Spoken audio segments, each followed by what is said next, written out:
Let's get sweaty.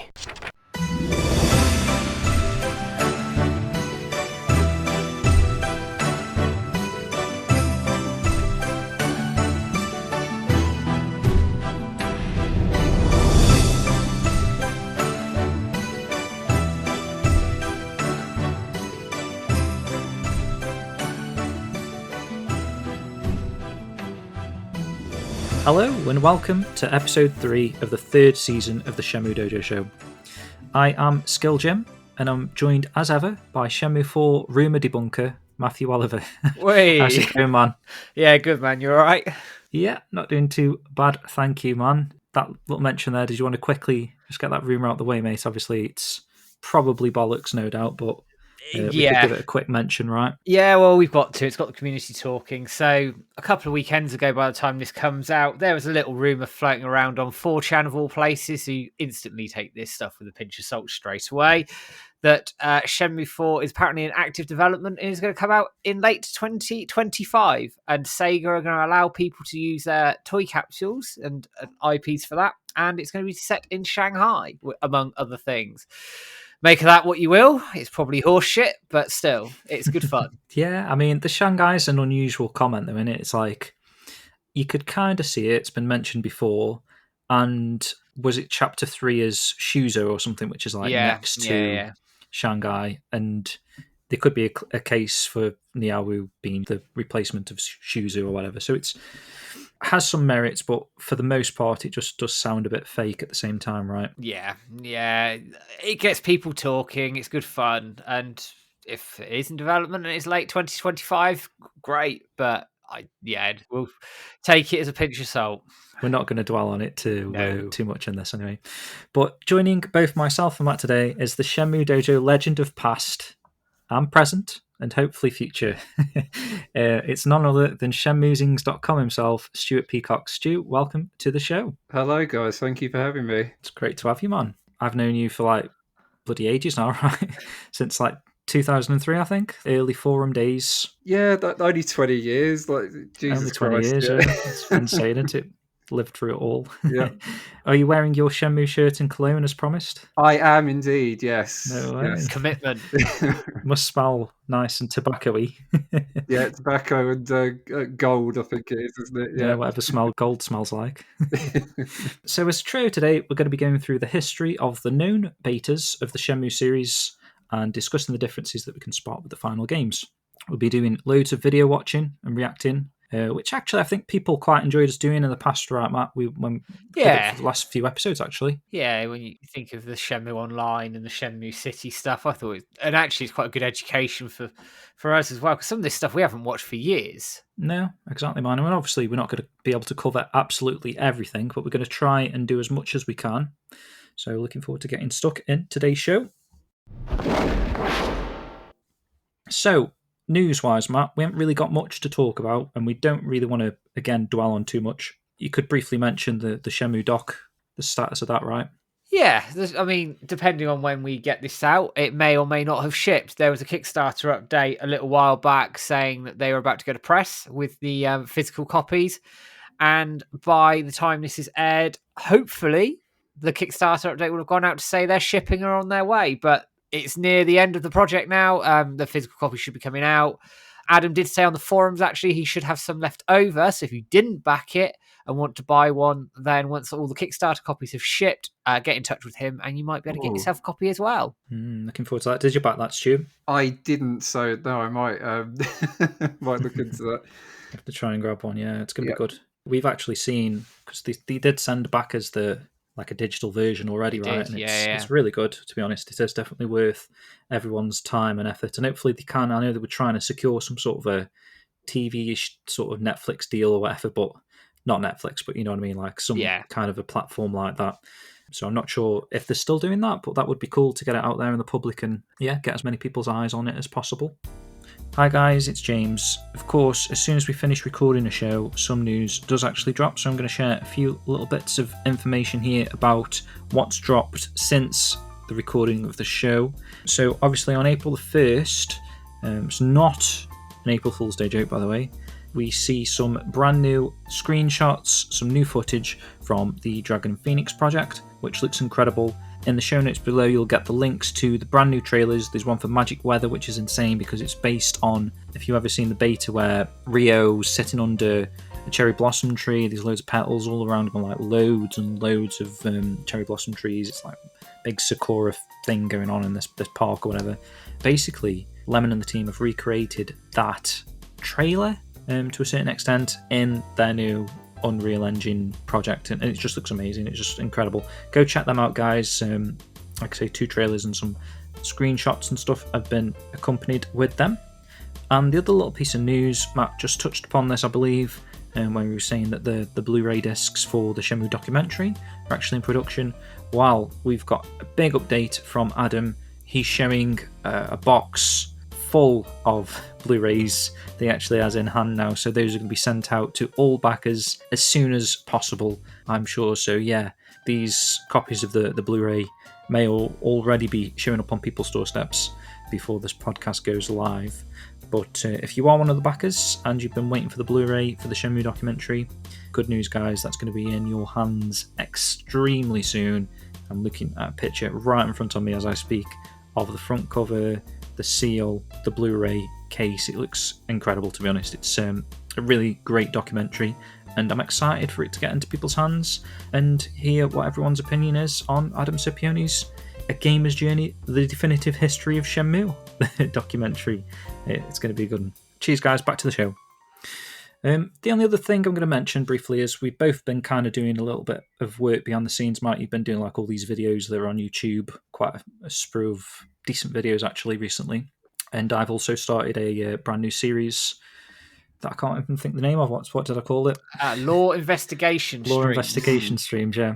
It's going to be quite fun. That first episode, I think, went down quite well. I felt pretty good, actually, at the end of that. So I wasn't sure how people would take that, but it seems like it's going to work out to be quite a nice series there. So if you haven't seen that yet, you can check that out on the Shenmue Dojo YouTube. It was really good stuff, mate. I'd absolutely recommend. Thank you. Yeah, it was good. It was good having your input as well in the chat, Stu.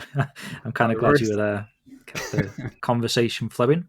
Right, so as you all know by now, we like to pick out pieces of music for the show, 2 each actually for this one. So we're going to start with my piece of music. So we picked pieces from early or unused Shenmue music, basically. And so I picked a track from Watch Shenmue, the demo, and it's called The Options Screen.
Welcome back. That was the options screen music from Watch Shenmue. We're going to be covering Watch Shenmue a little later, but first we're going to go back even further. So we're going to be getting the taste buds going here soon. So Stuart actually sent me this link to this fantastic, it's almost like a Wikipedia page, isn't it, Stu? Like the style of it, it's really interesting information. Yeah, so this it's from a site called the Cutting Room Floor, and it is a really good resource for sort of pre-release information or like stuff that was scratched from video games. And I just stumbled across this the other day. It's quite a good summary of the history of the series and the development. Yeah, really good to see it all sort of tied together. Yeah, definitely makes our job a little bit easier in the show. So we're going to be running through this document. And like I say, when we get to points in time where there's a little bit of video footage to go along with it, we're going to watch that and do some sort of a live reactions. I know there's a lot of video footage in here, Matt, you were saying just before the show you haven't seen for ages, so it's going to be a good refresher, and you might even see some stuff that you've never seen before, potentially. That'd be good, wouldn't it? Just to sort of look at things with a fresh pair of eyes, I guess, as well, because some of this I probably haven't watched for 10 years. I mean, the Saturn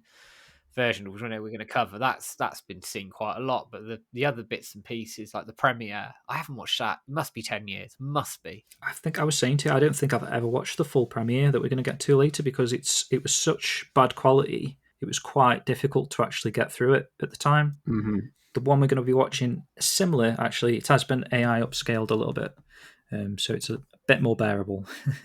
But actually there is some really cool footage in there, so I'm looking forward to seeing your guys' reactions to that when we get to it. Yep. So let's start, guys. So obviously this is going to be well before Shenmue talking. I think it starts 1993 here. So obviously it was originally planned for the SEGA Saturn before arriving on the Dreamcast. Shenmue always had a long, unconventional, fluid production style that brought about massive changes, revisions, expansions, downsizing, upsizing, you name it.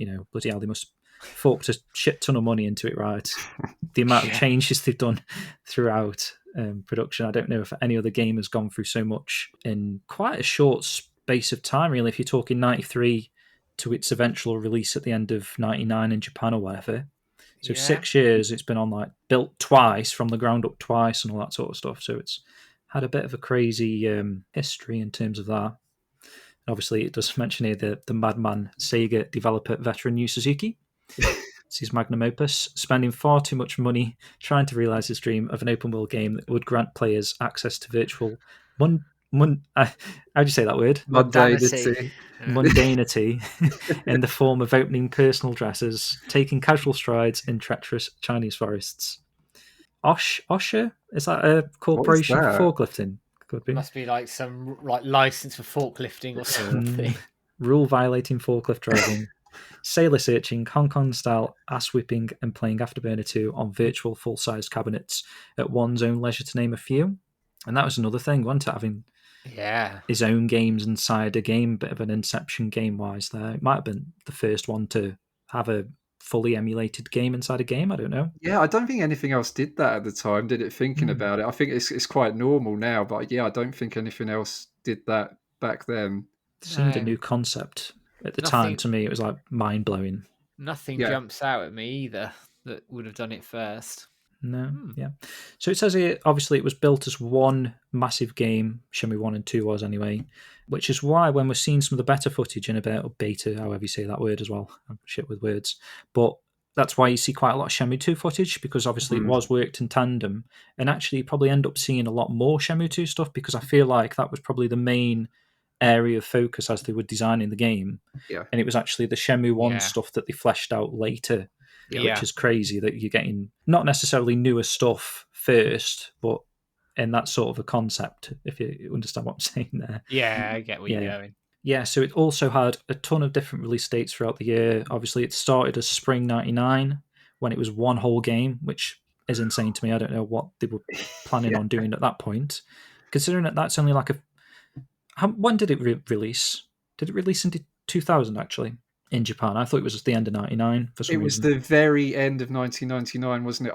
I'm pretty sure it came out on like New Year's Eve, or like as close as damn it. And I think that happened because they had that marketing campaign, didn't they? Like, RPG has changed 1999. So I think that's the reason they wanted to push it out the door before 2000.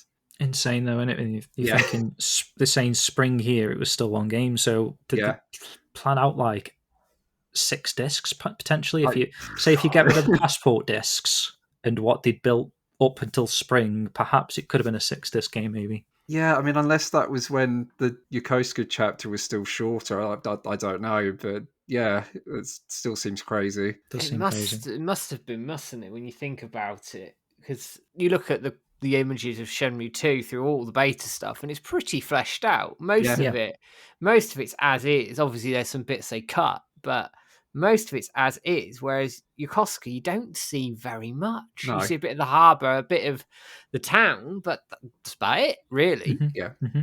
And actually, when you think about it, when you're looking at footage like that Sega Saturn footage, that I didn't even know it was in development until I saw that footage. That was like a crazy thing for me to see. And whenever the Shenmue 2 came out in 2001, I didn't know they'd been working on. No. So that was crazy to see that footage in that form as well. I don't know actually if they were saying it was going to be released on the Saturn at some point. Perhaps they were. Right. So Project Guppy. I've got a little bit of a note on why it was called Project Guppy from Switch. He was saying that basically the code name for the Dreamcast could have been one of 2 words. It was either, or 3 perhaps even, like Black Belt, Katana, or Guppy, I think. I remember Black Belt and Katana. Yeah, I'd never heard of Guppy before. Yeah, I remember. This is what he was saying. Anyway, he linked me like a little bit of an interview and someone was saying this. And so they ended up going with Katana, and obviously maybe Yu Suzuki just felt like, oh, let's call Shenmue Guppy. Take that name. I don't know. That's possible reason for why it was called Project Guppy. I don't know why I keep saying Guppy.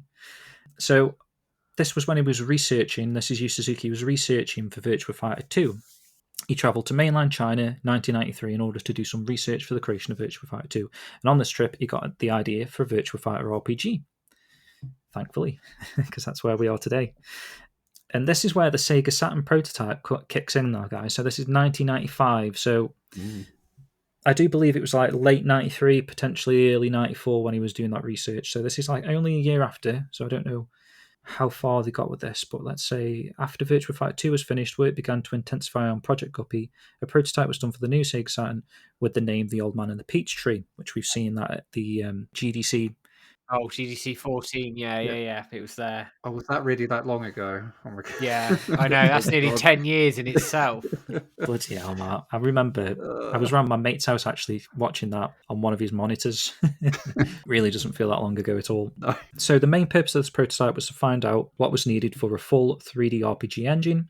Interestingly, the game is set in the old capital city of Liuang in 1950s China, and it featured the protagonist named Taro that was in pursuit of a kung fu grandmaster called Ryu and would play more like a traditional RPG. So interestingly, went with that first, and then it spawned into this fully fledged open world game. Yu Suzuki's brain must have exploded with ideas, I don't know. That was it from then. Yeah. So Project Guppy basically became the Virtua Fighter RPG. This potentially even prior to them calling it Project BERKLEY. So during Shenmue's development, it was originally going to be Virtua Fighter RPG on the Sega Saturn. You could play as Akira Yuki, the main character of the Virtua Fighter series, where he would avenge his father's death. And this brings us to our very first video, guys. So let's look at the Saturn footage first, guys. So 3, 2, 1, play.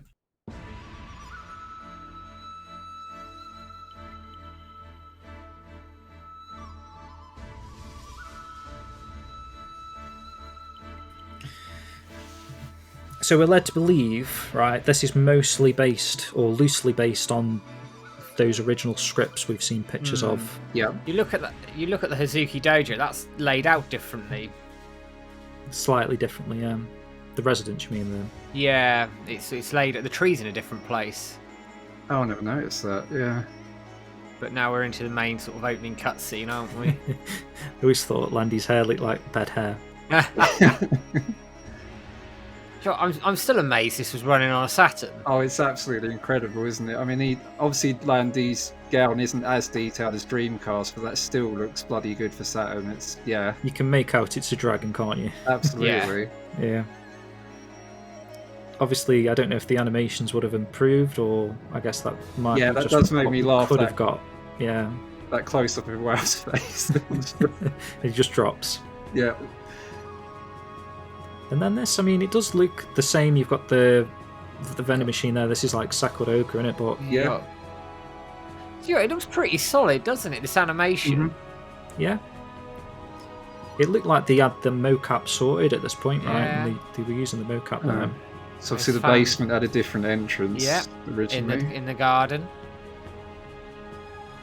Oh, Chai. But they've already got the hang-on platform there as well. And then this just blew me away that they designed all this on the Saturn. Yeah. This is obviously, we're seeing Shenmue 2 footage now. Yeah. We just saw some Kowloon skyscrapers and stuff. It's just incredible. When you compare this to like games like Metal Gear Solid, which was considered quite a graphical feat at the time, if they'd have got this out the door, it would have done... Well, just look at the Yanton apartments there, Matt. They've got the detail's mental, isn't it? It sunlight coming through the window. Like in Metal Gear Solid, I don't think they even had like proper faces, did they? It was not really. They were flat. And this has got like noses and everything, can it? Yeah. There is a theory out there this was run on a souped-up Saturn, isn't it? I couldn't believe that. That's insane, isn't it? Because I think there was a rumour that that's how they were going to do Virtua Fighter 3, wasn't it? Yeah, with a cart, wasn't it? Yeah. I don't think the Saturn could have handled that. So what's that then? Is that like an expansion pack for the Saturn?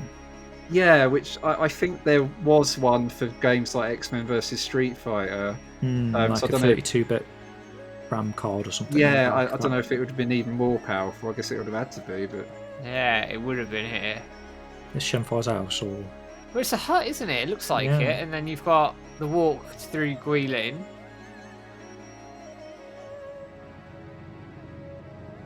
See, I was saying this the other night. I don't know how far from those original concept artworks with the chapter tiles, but this forest stuff is chapter 5.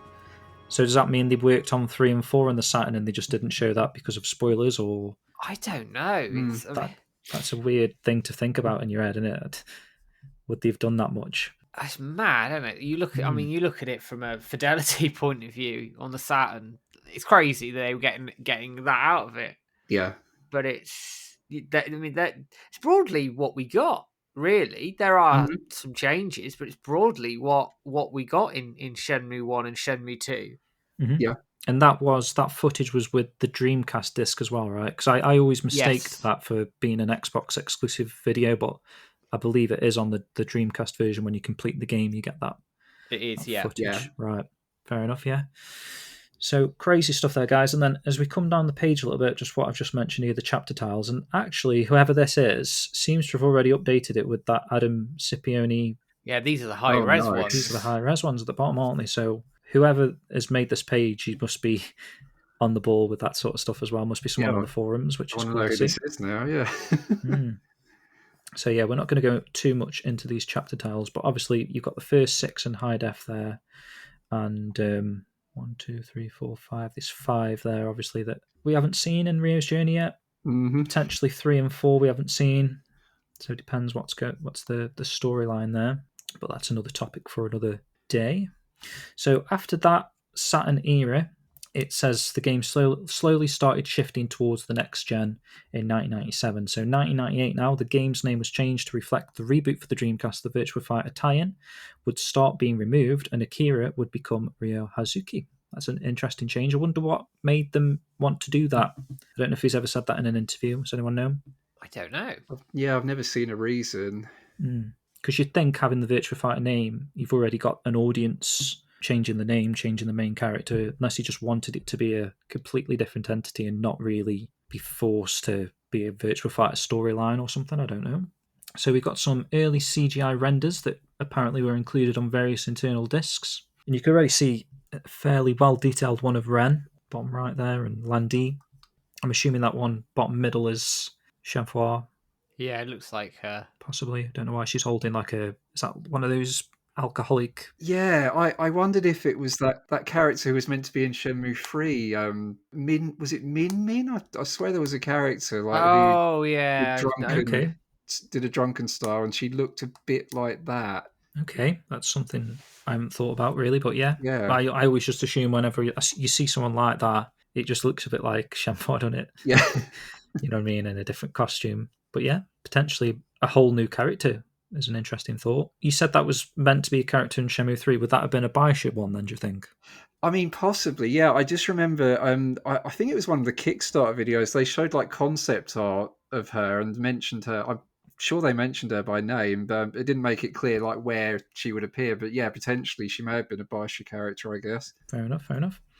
And then we've got some CGI artwork here, and this is quite cool. This is, if anyone did watch that lore investigation thing, I did mention this briefly, and this is where I must have read this. So this is a quote from Yu Suzuki. He was saying he wanted characters to naturally change clothing throughout a period of time. It's probably another crazy detail he had in his head. So what they did was they designed 12 different outfits for represent a month on a calendar kind of thing of potential clothing that Shenmue might wear for those particular seasons, I'm assuming. Obviously, the December one, she's in a mittens, quite a heavy coat. November's a bit cold, I don't know, shawl. And then summery sort of thing, she's got like a thin dress on. She's in a pool in July. Nice summery outfit. So I don't know. Another crazy idea from Yu Suzuki brain that. Moving into the Project BERKLEY stuff now. So this is where we got that bonus disc that came with Virtua Fighter 3 on the Dreamcast. And we're going to be watching that next, guys. Yep. Ooh, haven't seen this for a long time. I think this is the longer version of the video. It's a 30-minute video. So, all right, 3, 2, 1, go. A new world is being opened.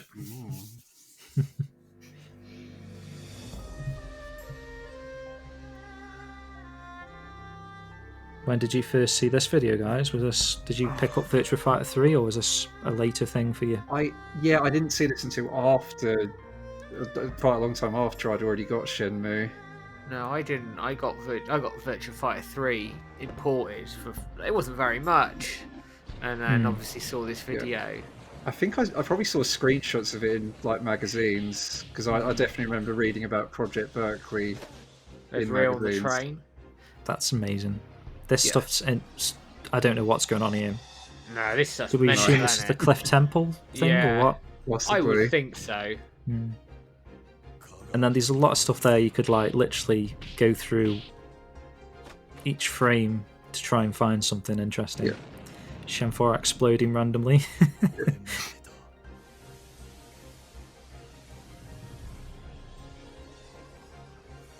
What do you think's going on? Yeah. Do you think she's not going to explode herself, though, is she? Is that just an effect? Like kamikaze Shenmue. Yeah, it's just showing the force of her powers, I guess. So this is artwork, yeah. I think this is why I chose this little bit here. Yes, it's like all the concept art, isn't it? Who do we think any of these are? Definitely new characters we haven't seen yet. Yeah, I don't recognise any of these. No, I don't. Take off my wartime gown. Oh.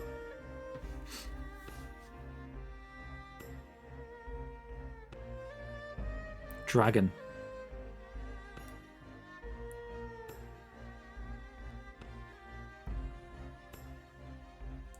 LDR? I don't know. Possibly. It's funny that they showed off all this sort of stuff, isn't it, this early? Not sure on that. Maybe MIAO, I don't know. Yeah, or Zhuing in a different costume. Some villagers. Oh, that's the that old couple's in Shenmue 3. Like you see them get off the boat. Yeah, that's them, isn't it? Yeah, early concept art that. So that just shows like everything's designed for a reason. This guy was the guy that we were saying might be Tentai. Yeah. Beads around his neck. Oh yeah, I think that's the dude. They're showing a lot of him, so Master Bay, is it? That's Master Bay, isn't it? Yeah, with the hat. That's potentially the one of the who's that? The big dude in it. The fat dude in MIAO. That's MIAO's son, by the looks of it. This is a doll of some sorts, which is weird. You see that with like a ventriloquist steam. So there's a lot of characters there we're still yet to see. It's hundreds we haven't seen. Mm-hmm. So yeah, really interesting stuff there, guys. We're seeing stuff there, which I know we've mentioned. We've always wanted to see the train, that sort of a footage in game form, Rio hanging off there. I don't know why that particular moment stands out to me, but it's always stood out that as like a...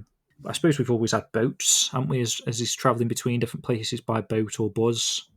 So... Yeah, and I think I don't know, look, it's quite shocking to see him hanging off the edge of a train. Like, who's chucked him off the edge of it? What's happened? What's going on there? And also, where's he going?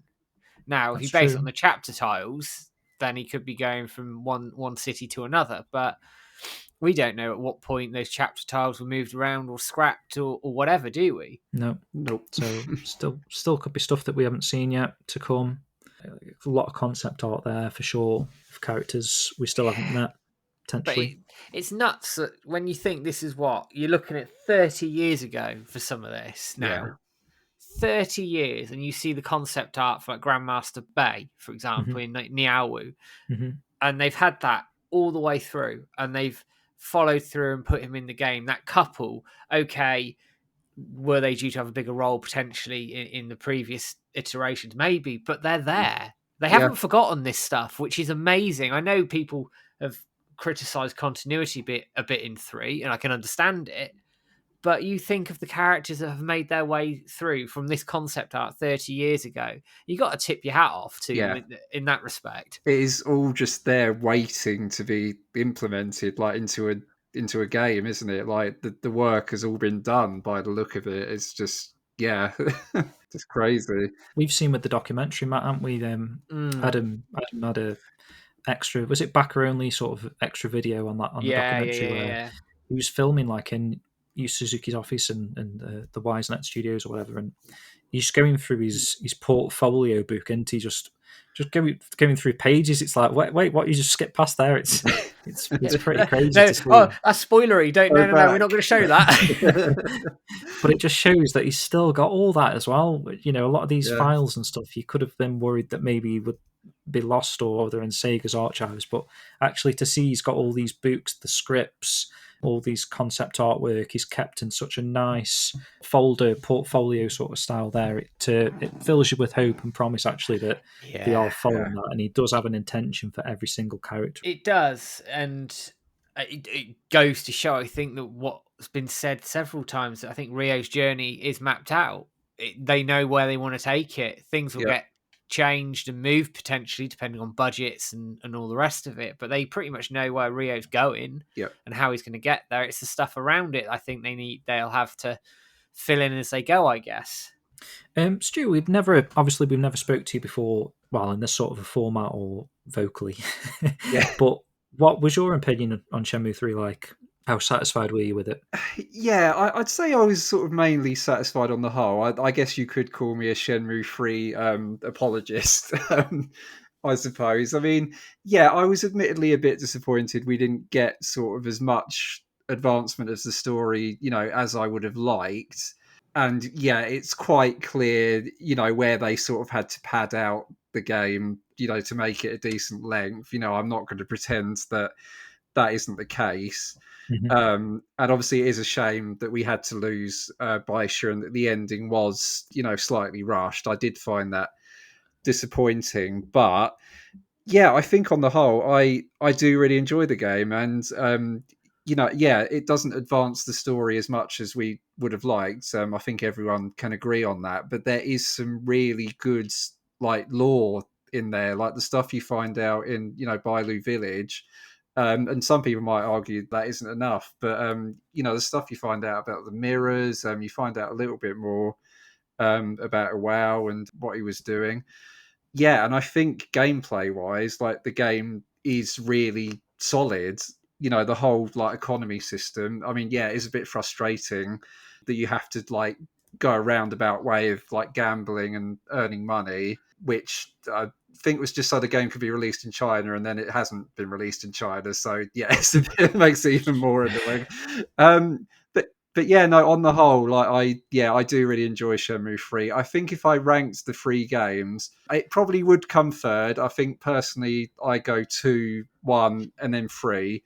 Mm-hmm. That's my personal ranking. But yeah, it is absolutely a solid game. It is not the like disaster or disappointment that certain people make it out to be. That's it's completely overblown. It's a perfectly solid and competent game, in my opinion. So going off that basis then, after you just watched the Project Berkeley stuff and like the concept art and stuff, based on what you got with Shenmue 3, how hopeful are you that we're going to get to these things at some point? I am hopeful, but I think Matt has said this quite a few times before. I think if we do get a Shenmue 4, it kind of needs to start kicking the story into high gear, because otherwise, I think we'll be in trouble if it doesn't. But I genuinely think like the stuff we're seeing in Project Berkeley does take place in the Cliff Temple. I've just got a feeling it would make sense to me. So I think where we are at in the saga now, I think we are getting really close to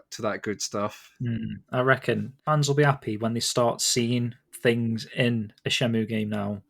From these things. So if you see a train, if you see that head thing, if you've seen Shenmue exploding, and you can actually pinpoint it back to something that happened in Project Berkeley, I think fans will be a little bit more happy again, because that's like, okay, they know what they're doing. They're following some sort of a plan, I guess. Right then, guys, so we're going to have a quick music break now. Stu, would you like to share your first musical pick for us? So this one has been dubbed Unused Free, so it's an unused track from Shenmue 2 found within the files of the final game. I just absolutely love this track. It's really peaceful, it's really sedate. I was disappointed it wasn't used in Shenmue 3, to be honest, but I still find myself sort of coming back and listening to it all the time. It's a really lovely, relaxing piece of music, and I hope it is used in the saga at some point. It's just a great track. Definitely.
Okay, welcome back. That was Shenmue 2's Unused 3 there. Hopefully it's going to be used at some point in a Shenmue 4 and beyond. Awesome piece, that. Mm-hmm. Right, so let's see. So the next thing we're going to be doing now is this Shenmue premiere event. And this is where we're going to be staying for quite a large chunk of the show. Yep. This particular version of it, I will mention, is sort of a remastered version. The original, I think I did mention this at the start show, is like really compressed, really rough. I don't know where it actually came from, but it was like from a different era in the internet where videos were like 144p or something. So it's really, really bad footage. And I think this is still only 480p perhaps, but it has been upscaled. Could be higher than that. We'll have a look actually when we get into it. But the guy is called BERKLEY, who's done this. And I just assume he's just run it through some sort of AI upscaling software. But it actually makes some bits legible for once. And actually, I think what he's done, he's sort of incorporated footage where it was available in better quality into it as well, like a seamless mix. It's really cool. Okay. You'll see when we get to it. It is really cool how he's designed it. So let's get that. So apparently it starts off with some of the footage from the event itself, guests arriving, buying merch. There's even a little mini concert performance. And we also get to see some awesome footage that I can only assume is from Yu Suzuki's research trip, because it's like photographs of specific areas, and it's mixed in with game footage as well. So if you want to check that out, we'll put all the links to these videos in the description below, but we're going to skip ahead to 30 minutes 40. 30 minutes 40. Okay. 3, 2, 1, go. Bloody hell. I don't think there's any, I'm not sure if there's any subtitles. Look at all that art. Wow. Gee.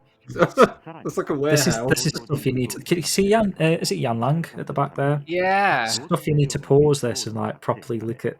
Yeah. But these remind me as well. Some of these pictures remind me of the work they put on the Buito event stuff. There's Shenfa Niao's son. That guy, we've just seen in the green gi stuff, that was on the Kickstarter video on one of the posters in the Landy. Yeah, wow, that was. If this is all locked in a warehouse somewhere, I need to know where this warehouse is. It would be awesome to see this. So this is it. This looks like it's been translated to English, actually. At least the front cover there. Okay. So chapter 1 of the script there is actually showing you some of the pages. Bloody hell. Which I do think Switch paused it here and did a blog post on, didn't he? Some of the development. This is, honestly, it's such a good video. It is worth watching the whole thing in full, but obviously that would take absolutely ages for us.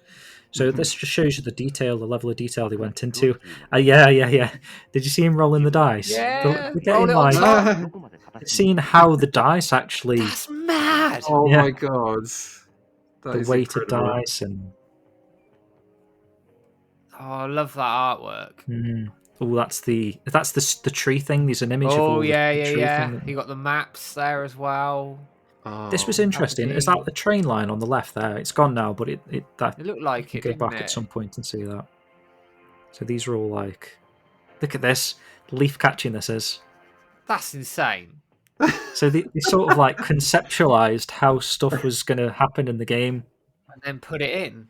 Level of detail, textures they got from boats. They've actually got photographs and visiting real ships and stuff. Oh, I bet game developers don't do this these days. This didn't end up happening, did it? This? No, you didn't have a key ring, did he?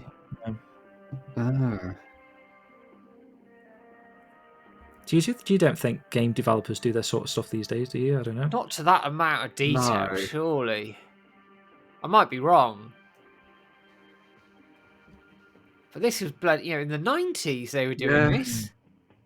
Not sure what's going on here, but... Oh, they're testing his eyes blinking? Yeah, they're working out all the flow lines for his eyes and how it all works.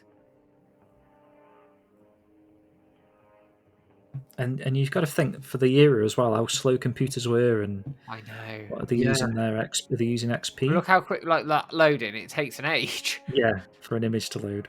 Some Hong wireframe models.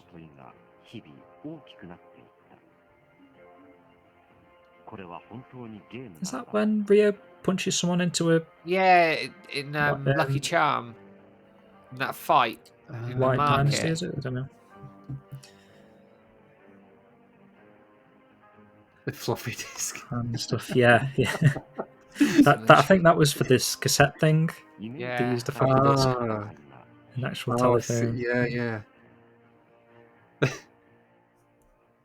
Get to 35 minutes, 5 seconds, and turn on 2 times speed.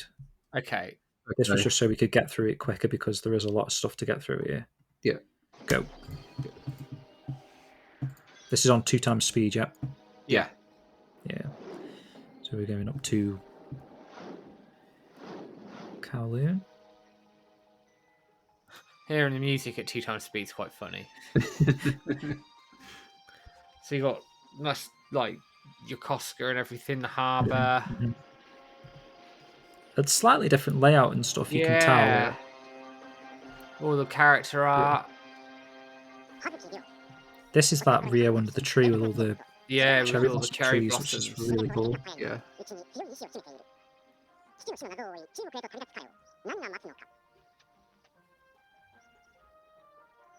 It's crazy that they actually designed all those cherry blossom trees and stuff, and the use of them is like very dojo. A WoW training under the tree there. You can see.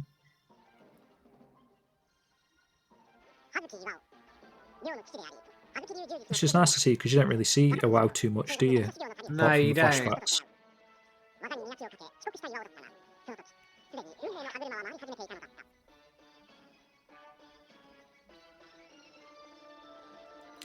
Begs belief, like, why they could have designed a little cutscene like that. I suppose it just didn't work with the thing, but if they'd already designed that, they could have just had that as a bit of a...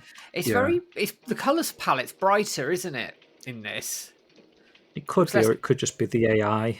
It could be, it could be, but it looks less grimy, doesn't it? I know what you mean. That's Ren on a boat there. Ren, yeah. Yeah, Wong's boat. Is it Wong's boat? His face looks a bit funny one, there. one of the boats, yeah. Shoeing's room. Oh, yeah. That's Looks so broadly good. the same, isn't it? Mm-hmm. Different outfit. Yeah. There's not as much on the walls either. But look at the shadow of the fan as well. I know.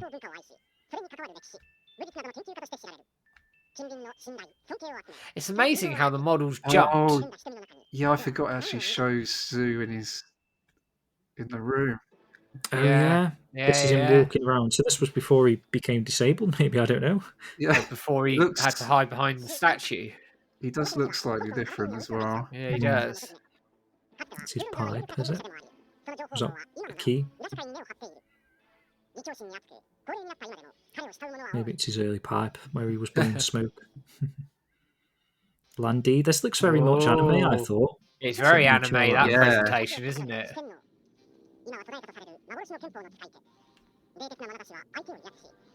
Really cool. What if that was MIAO Castle? It could have been. Back in the... Yeah. Oh, here we are. I love this. MIAO Sun. MIAO Sun.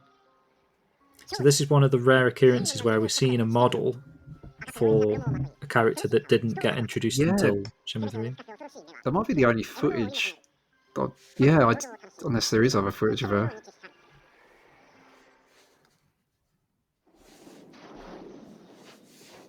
This is Chai on top of a crane. Yeah. But you can see, like, actually, the details aren't really completely there, are they? No, so the models are much more updated in the final product. I mean, obviously that's what happens, but... Yeah. But it does show you that when you get your Ryo, Azuki, and Shenmue, when they were working on them in Shenmue 3, they do go through a lot of design changes. No, they don't, James. It's outrage. So this footage here, Stu, this looks like the MIAO Village quest line. I wanted to say. Yes. So that kid, he was going to have like a much bigger role, like in the when the MIAO Village stuff was still in there, because it was his dad that was killed when the cheating men were trying to get the second volume of the two Wooden Shoe. butchers. Yeah. And that's another thing, another part of that is like a quest for the butchers or something, right? A side quest with the butchers, I think. Yeah, and they don't like each other, do they? Yeah. Yeah. I wonder why they got rid of stuff. Maybe just space, you think? Disk space? Maybe it didn't fit either in terms of time, I guess. Yeah. But they obviously must have liked it enough because it's featured heavily here. Yeah. Who's this girl? Do we know, Stu? Yeah, so she runs like a grocer's in the Green Market Quarter in Shenmue 2. But for some reason there's like a character who's like her complete like doppelganger in Shenmue 3. They just use the same character design. They did that quite a few times, didn't they?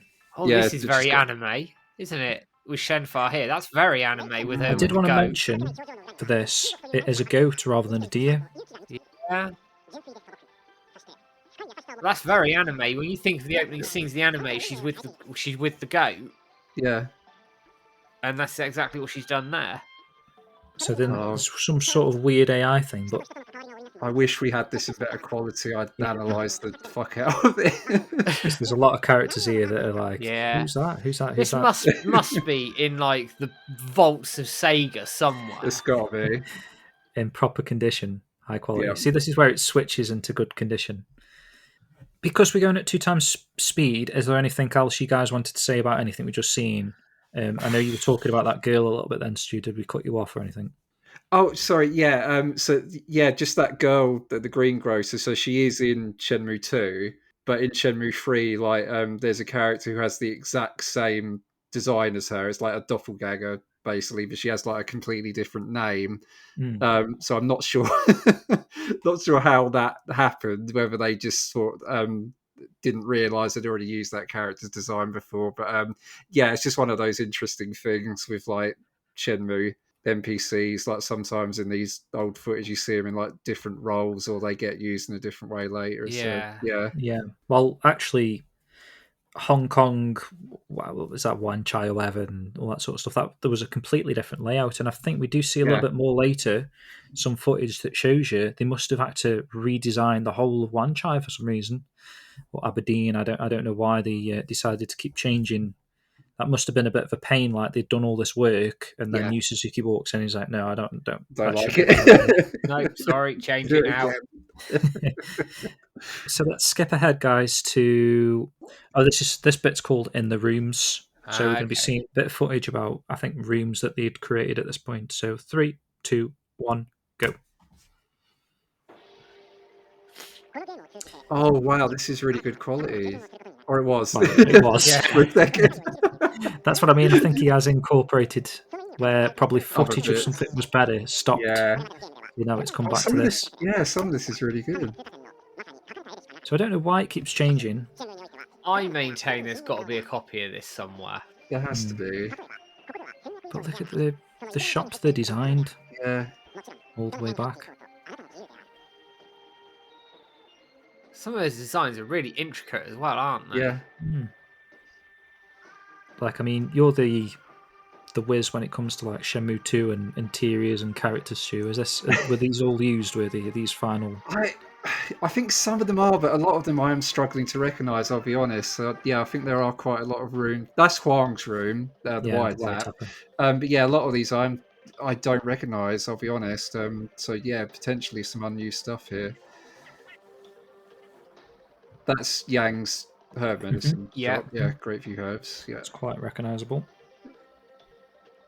That's pretty distinctive and pretty similar to the final product. Yeah. Oh, this is the... That's the convent. Yeah.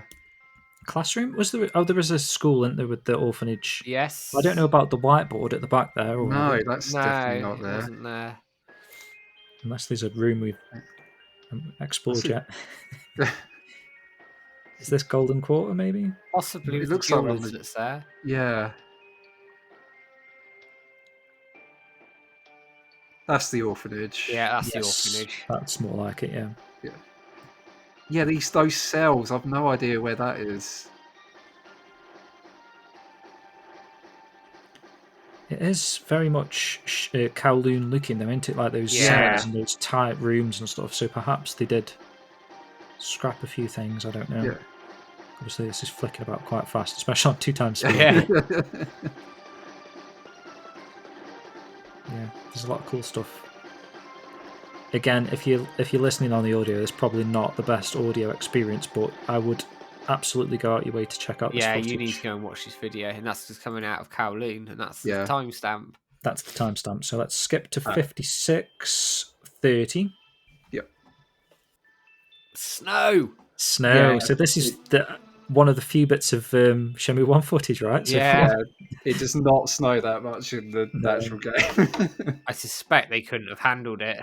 Yeah, or to turn down a dial or something. Yeah. The Dreamcast probably really struggled with that. I can picture it struggling. You look at that footage, though, obviously, because they got better quality footage in here. There's no NPCs or anything, so it could probably get away with it. But when you stick the NPCs in there, it's not going to have it. And every shop's water dragon, so it's very plenty of jeans. But look at the snow. They probably just did this as more of like a demonstration. It off, didn't they? Yeah. It is a completely different street almost, isn't it, actually? Yeah. I mean, the guts are there, obviously, but... Yeah. But it's cool. I don't know if you can't see, like, tyre tracks and stuff, can you? I don't think, in the snow. Boat.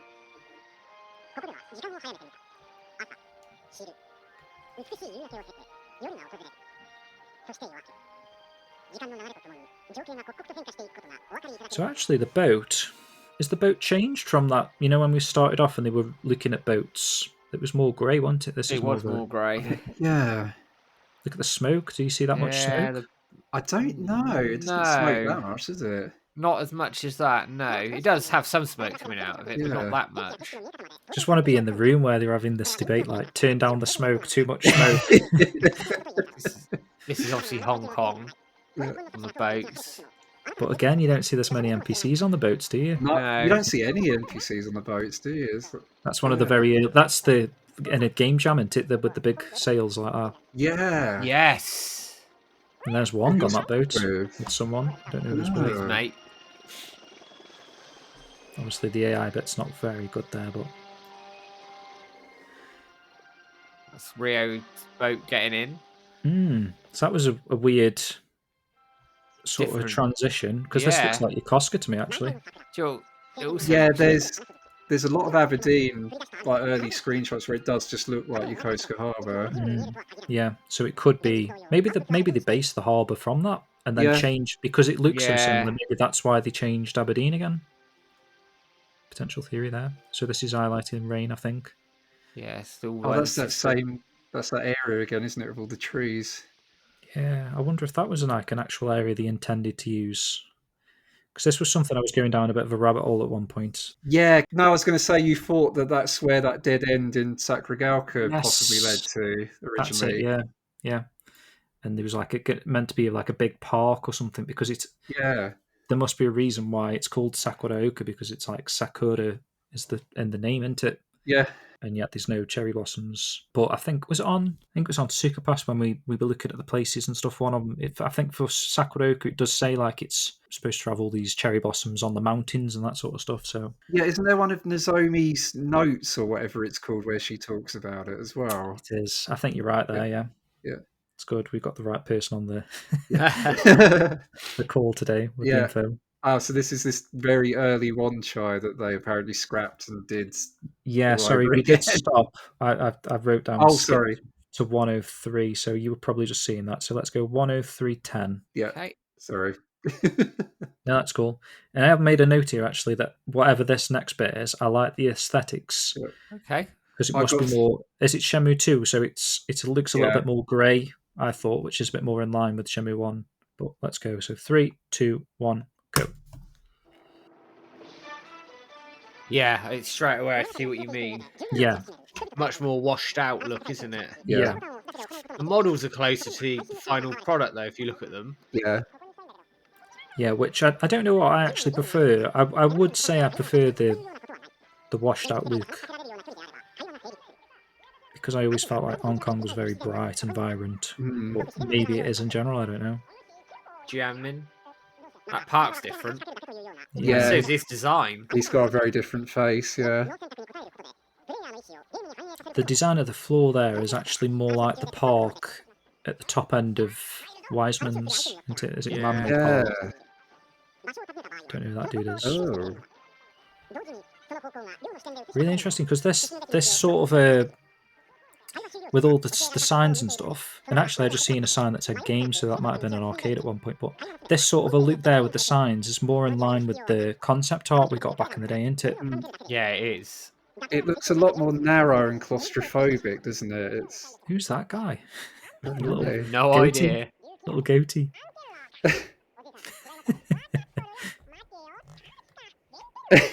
Quite like him, whoever he is. This is like what I used to see on artwork. There was an image of Rio standing in front of like a street with signs. I wish we had this in better quality. This is another build that would be insane to own at some point. Oh, don't. Yeah, I would be all over it. Me and Matt have talked about, you SEGA Saturn build, your MIAO Village build, but this is a build in itself, really. I haven't seen any of this before. This is amazing. Unless this is the MIAO Village build, this is like before we scrapped it all. Yeah, it could be. So if anyone ever is to find anything that's this, it may have the quest line. Hit us up, yeah. Different bag. It's just insane to see this stuff. And obviously this is completely different. Is this supposed to be Fortune's Pier with the warehouses, or is this Yokosuka? Because he had his backpack, so it's more likely to be Hong Kong, isn't it? That just seems it just seems insane. They did all this work and then they obviously scrapped it and just started again. Yeah. See where the money went. Shenmue 2. Yeah. Like this is the sign guy. Yeah, sign guy. It's a different character model though. That's true. And also a slightly different area, but yeah. You had the idea. Ooh. You got it wrong. Yeah, that was really wonky. Is that a texture at the top, or is there actually an open window? I'm trying to tell. Not sure if you can see it now. There's like an open window. Yeah, it is hard to tell if this is Yokosuka or that old school Aberdeen. Yeah.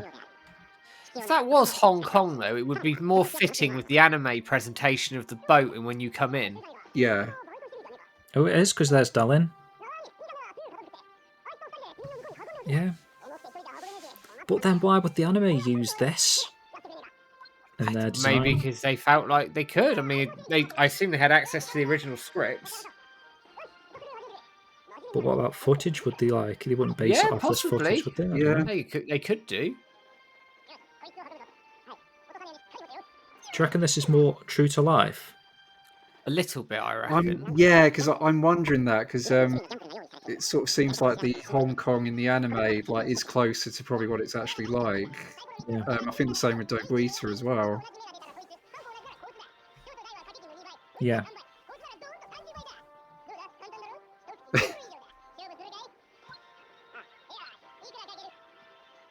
So it is weird how it keeps switching footages, isn't it? Yeah, it is. Makes me wonder if that better footage it just ended. I mean, hats off to this guy to putting this all together, because it's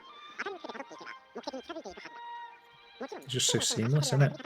Is that Quicksand, was it? Yeah. Don't know who that is. Recognise him, Stu? No, not him. Alright, and that's the timestamp. Coming up to the timestamp. Yes. Yep. So skip to, it's only a little bit ahead, 13:37.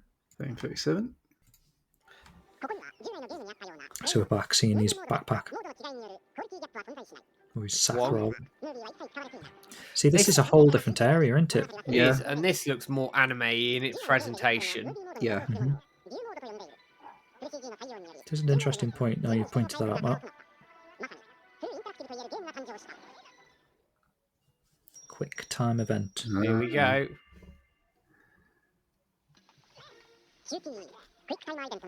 Oh, chasing Ren up the building.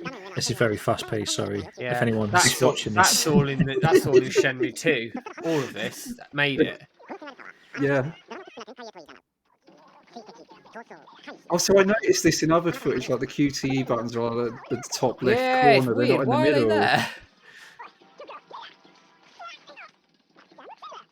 Do you think they considered it was like in the way a bit originally, and then they thought, well, you don't particularly notice them at the top No, left? it's not going to register, is it? The sound effect's the same though. Oh, so this building looks totally different. Yeah. This is funny, actually. Does that actually happen where Rio goes, Ren goes, Rio goes? Yeah, that's it. Yeah, that bit that's happens. in there.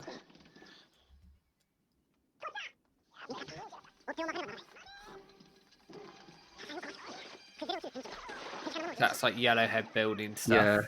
Yeah. Oh, see, that looks like the Yantin apartments. But It does a bit, doesn't it? Oh, the walls are a bit brighter looking. But there is that stuff where Wong's throws like a cherry bomb or something. Like a smoke bomb, yeah. Yeah, and that looked a bit like this. Ooh, did you see that? The floor cracked. Absolutely murked him. The floor cracked though, didn't it? That wasn't just an effect. This is the rooftop. Yeah. Imagine they had that kind of a detail where they punch someone to the floor and it breaks the floor. That QTE sequence is the same. Yeah. Oh, so shows a lot of this, actually. White Dynasty Quarter, yeah. This bit, the AI's not really helping.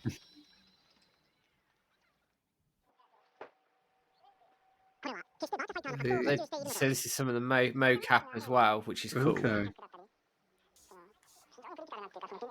Again, I'd highly recommend you watch this.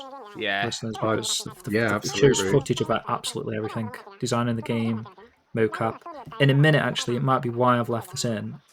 Yu Suzuki gets involved. That is Yu Suzuki there, isn't it? Is it? Maybe yeah. I think it is. Yeah, it is. It's crazy that he knows all the martial arts. Look at him. He trained Baji Kwan, didn't he, when on in China?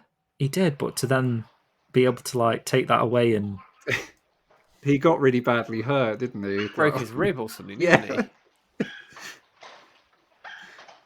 Nice to see him get to hands on though. That floor looks like it's going to hurt. And then he just kicks like massive pictures of Sarah and Pi from Virtua Fighter. So this is obviously the Sega Mocap Institute. Yeah. So it's kind of showing you the mocap and then how it looked in the game. Which is pretty interesting, actually. Yeah, because I'm sure Virtua Fighter 2 was like one of the first games to use mocap. So just again showing how Sega AM2 were just groundbreaking. Well ahead of the curve, weren't they? Yeah. Ahead of the game, weren't they, man? I just love Yu Suzuki's showing them all the martial arts moves.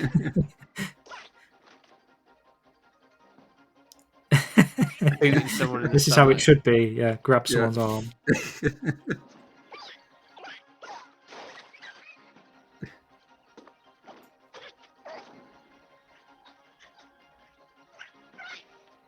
And you were saying, Matt, that they didn't do this in Shenmue 3 because they borrowed the equipment rather than... They hired the equipment and did it all in WiseNet. So they didn't want to damage it by Yu Suzuki twatting someone in the groin, I guess. We can imagine, if you threw somebody, went flying into a desk or something, WiseNet, and just all the equipment gets, knackered. He's getting a bit old for that. I can see, you look back then at the facility they had there, it was state of the art. Yeah. Absolute state of the art. Sega's mocap studio now is state of the art.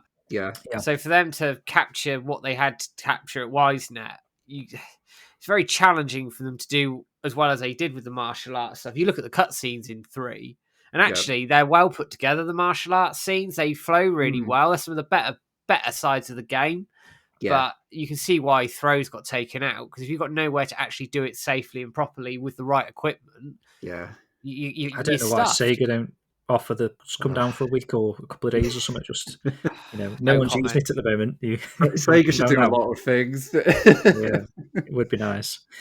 So we're skipping ahead to 1 hour 43. Yeah, and this is going to be the last little chunk of the premiere video that we're going to be watching here. Okay.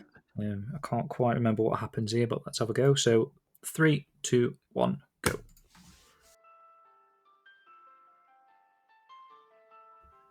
Back to Hong Kong. Is this the buzz? Might be the buzz. Yeah. Yeah. I remember now. Oh, some better footage and some bad footage. Yeah, I get my hopes every time it clips to like. I know. It is very slightly different than the cutscene, though, I think, right? Yeah. Yeah. Like the journey there looks a little bit more rural. I suppose it does in the finished game as well. Oh, it doesn't do that in the final. No, it doesn't, does it? Although the layout looks very similar, doesn't it? Yeah. When you see it there. This is what was based on. I think we may have skipped it, but that Tower of Babel demo. Yes. Which we could have mentioned, but that's just the movie so talk about. Start of the game. Back to Shenmue 1 stuff. Which is pretty much as is. Yeah, Landy, a little early model of Landy there, though. Yeah, the gown's a bit different. Ren.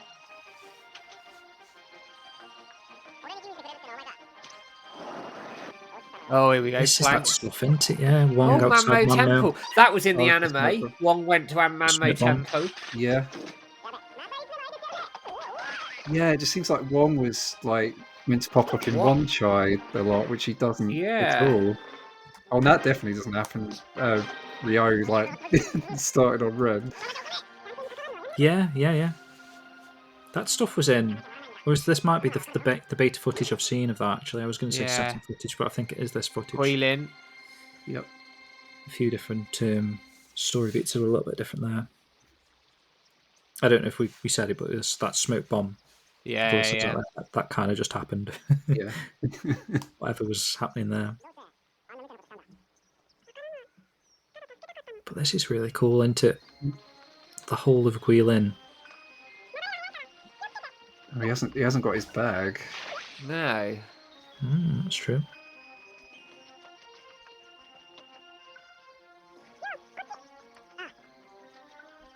I don't even know. Could you tell? Is this QTE here or? Yeah, it would have been, wouldn't it? Yeah. They just haven't got the prompts in, have they? No.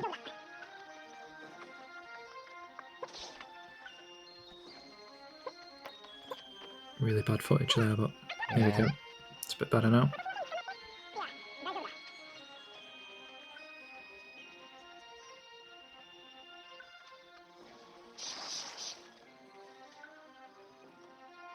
Is this the colour changing lake? Possibly. You don't go through a bush though, do you? No, that was a bit I don't interesting. think so. Going through the bush. The moon. Quite prominent there. I don't know if it is.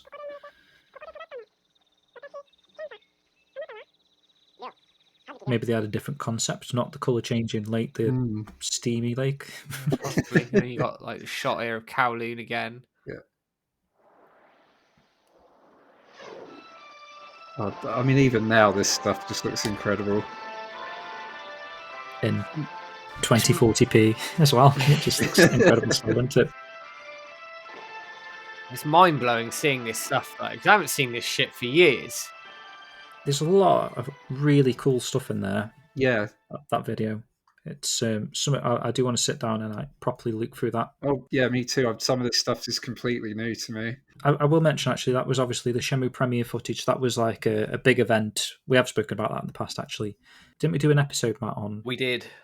Yeah, so go back and listen to that if you're interested. But that is obviously some of the footage that was around that sort of time. Obviously, it did start off with footage of the event itself.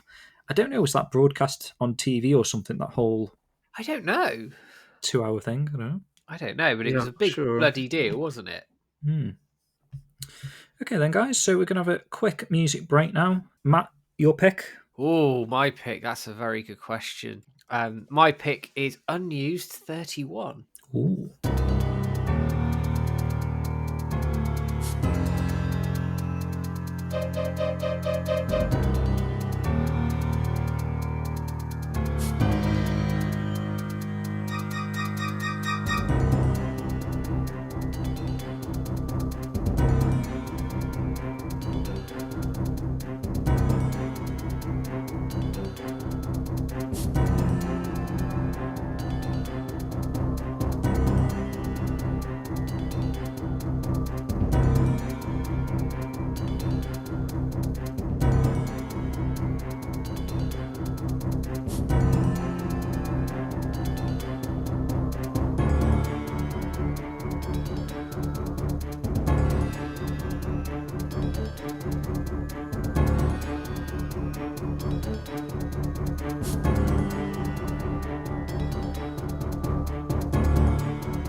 welcome back. That was Shenmue 2's unused 31.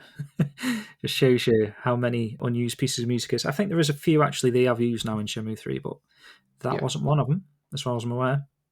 Okay, so we're sort of in the run-up now to Shenmue's release. It was shown off at TGS 1999 and Spring. There is some hand cam footage we've got on our Vault channel, and we're not going to go into it right now because kind of just seeing a lot of it. And I do think the next thing that we're going to see, a lot of that footage is reused here as well, so that should be okay to skip over that. If you are curious, like I say, all this stuff is on the Vault, and I'll post a link to a really nice compilation video from the same guy that made this article. He's sort of compiled kind of the highlights of all of the beta footage in a nice, short 1 hour sort of video, but I thought we'd go in a little bit more depth with detail with the premiere and that sort of stuff. So the next video we're going to watch, guys, is the Watch Shenmue footage, which you should have the link for. Oh yeah, we're going to actually watch the whole thing here, and I'm undecided. I think we'll stick to 2 times speed because I think this is going to be closer to Shenmue 1 final, so I think we'll be okay to go to 2 times speed on this one as well, just to breeze through it. Okay. Before we start, anyone got anything to say about Watch Shenmue? Obviously, this is the VHS footage. There was the demo. I don't know if they were released around the same time, if it was the same thing.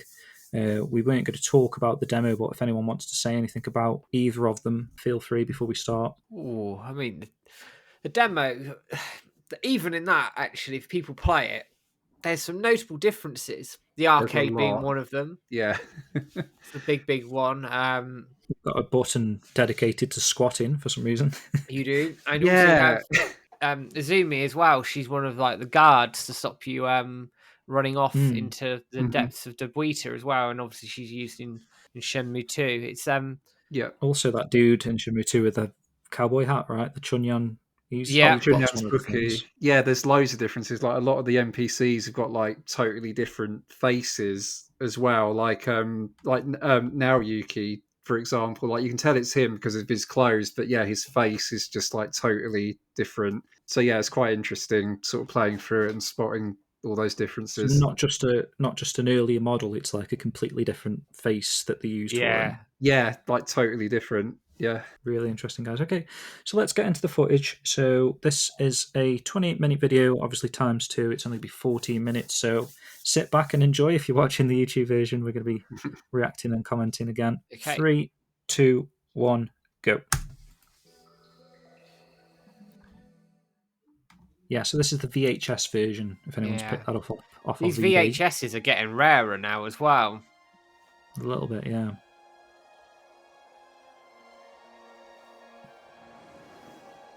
So again, even so close to Shenmue 1's release, they're still showing a lot of Shenmue 2 footage. Yeah. So I think there has been people, maybe in the gaming media or whatever, that were like surprised that none of this actually happened in the first game.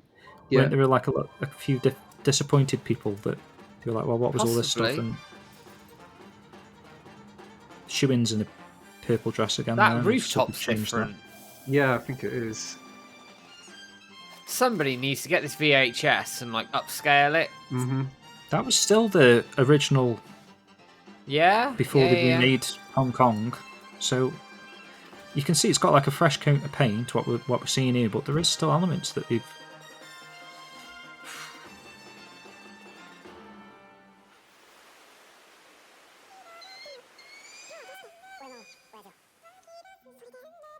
Cave scene. Yeah.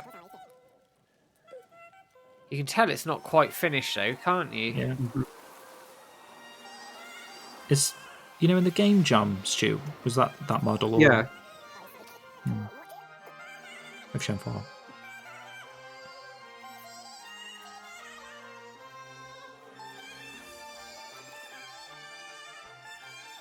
I believe he's got his little sack bag as well in this, so it's like that must have been a last-minute change to go to an actual green backpack, whether it was a license thing that they brought in last minute. The frame rate unlocked on this as well in some parts. It looks smoother. I think it's 2 times speed, Matt. But in general, like, take that out of it, it looks smoother. Potentially. Would they be able to do that with a... Well, I guess you could, couldn't you, for capturing it for video purposes?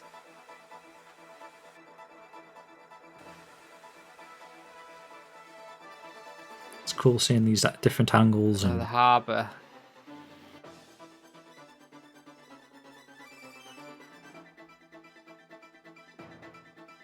It's broadly the same, isn't it? Yeah, it looks pretty much the same, isn't it? Yeah, so far. Maybe a lot more vehicles. Yeah, a lot more people about actually as well. Yeah. So you've got the Rio getting off the bus. Oh, There's there you go. His sack bag. So again, like I was saying, like that maybe it was a licensing thing with that Case Logic company, like as a late thing. Maybe they were tying down some license deals. The forklifts are different. Not as detailed. Yeah.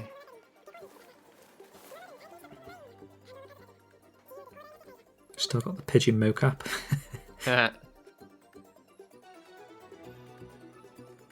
You can't go up those stairs. I know that. Yeah, that's true. I was just thinking that. I was going to ask that. Yeah. House 13.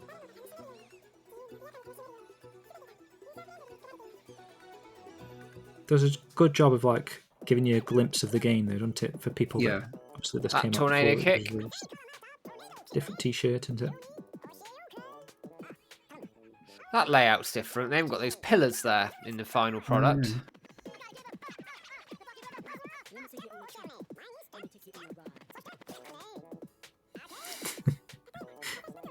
It's hilarious hearing this. Yeah, I do like Tom's Japanese broken English voice. I think Tom's shirt is different as well in like the early footage and watch Shenmue. Yeah, that one's the... Is it a clown or something in the... That's a skeleton. It's like a skeleton with a weird hat. Oh, we've got the bike scene here.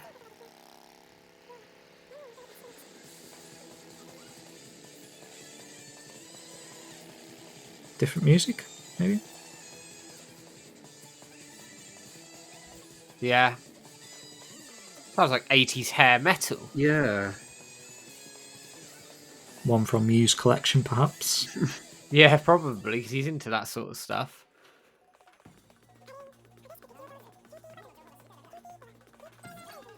So you do find a lot of out-of-place characters.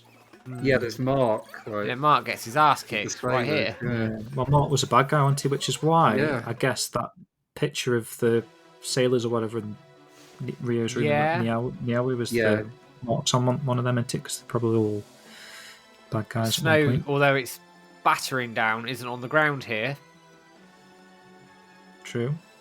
Like when you think to the early footage where you got like tire tracks and stuff. Mm-hmm. No birds flying around, and I've just seen some birds, but I don't think there is in the Beta, is there? In the sky?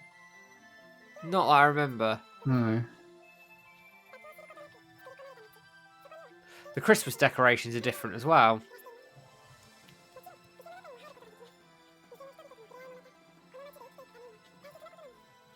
Textures aren't quite there, are they? But no. Isaka-san there for some reason. Yeah.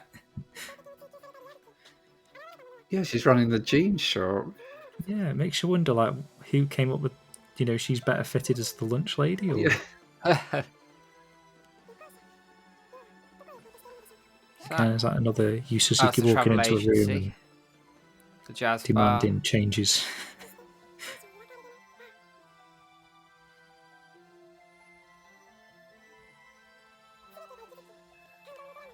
Because that to be so close, because this is 99 still, so this is within months of release.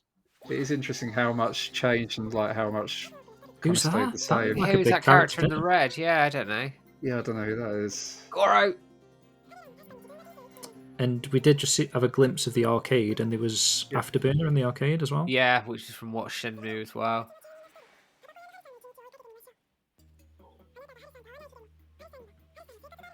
Yeah.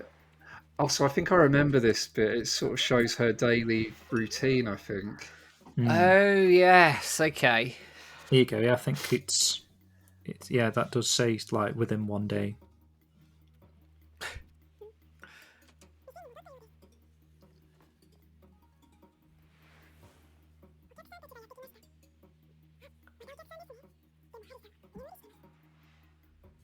A lot of them are in the same pose as well. Mm.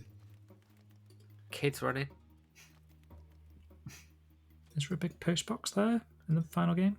I can't remember. Yeah, I don't remember. I don't feel like I ever really see her wander around this town too much. No, I don't. Yeah, I can't remember if she does. Maybe she does when she finishes for the day. Yeah. But there it's like making out she goes on breaks and grabs some apples. Lives upstairs. I do like that effect there with the lights. Oh, the bike. These are the big one, guys. Cut months before the game release as well. Yeah. Which is crazy that there's never been a build found with this bike in, right? Yeah. They've had like remnants of it, haven't they? I mean, how do you guys feel about it? Do you think they were right to cut it? Because I guess there wouldn't really be much point in using it, I guess. Which. Yeah, I think in the context of the size of the town. Yeah, I don't think it needed it. No. Oh. It would be cool to have a go now. But yeah. It may have spoilt some of the travelling. So you got Terry instead of Jimmy? Yeah. Mm-hmm. Which makes you wonder, is he the original Jimmy then, or...? He might have been.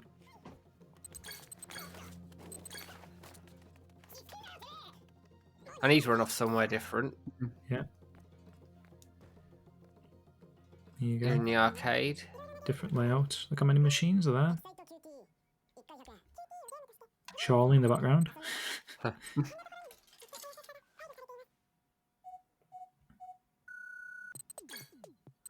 I mean, that's broadly the same, isn't it? Yeah. Pattern's different at the start, but you definitely don't get Y that early. No. True. You don't get to see the screens playing, do you? Either like that. No. That slot machine isn't there. No. I think that it is there in Watch Shenmue the demo, but you can't play it. Can't use it. And actually, that animation of Rio pulling on it's taken out in the final game. In the Watch Shenmue demo, you can't do that. Nope. In the final game, you can. You can pull the. Can you? Yeah, if you move all the way to the right. Ah, okay. I didn't know that. Could be a did you know post in the making map. That's a hard cutscene to get into. You have to be at a very specific part of the game. Yeah. Oh, this is nice. This must have been when they greatly expanded Shenmue 1's content, though. Well, there's an extra road there. Yeah. Oh. You got the park.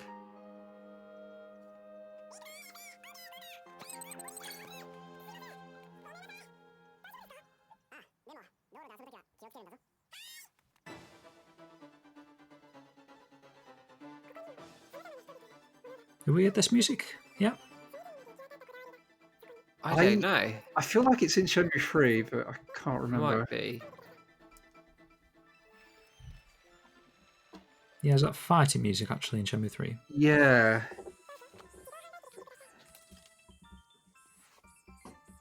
You got sound effects of the cicadas, I think they're called. I'm not sure if you can actually hear them in the main game. I can hear them here. Oh, so it showed off then, like Rio, like swinging the can from one hand to the other. I don't think you can do that. No, he doesn't. Yeah, I know what you mean. Yeah. I suppose you do that kind of thing, don't you? Like roll it from one end to the other. These rooms are a lot different. Yeah. Well, not a lot different, but I feel like I may have just seen a little radio on his desk. That's the moves. No, maybe not. Right. Oh, I don't think he has a calendar on his wall, does he? Maybe he does. His drawers are different. Not sure if there's a newspaper out. I'm not sure. Can't remember. That's broadly similar. Shrine. ABC matches. So that makes me wonder if the real matches are a brand, or was that a brand? I don't know. Possibly.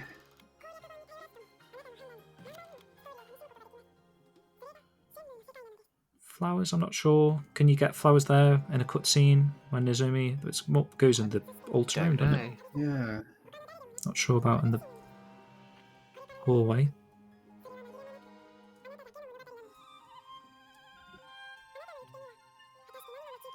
Does Rio blink? Like when you're not moving?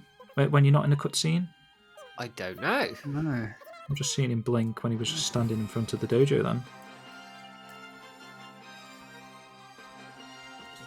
This is the kind of content I'm sure you guys want, whether or not Rio blinks.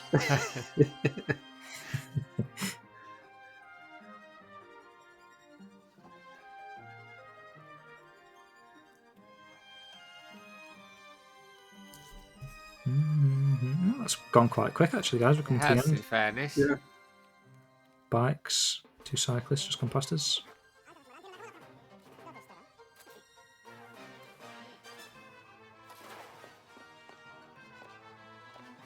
Tattoo party. Definitely at this point really expanded the Shenmue 1 aspect of the game. Yeah, I feel like at this point they thought, like, right, we actually need to show like what's going to be in the game.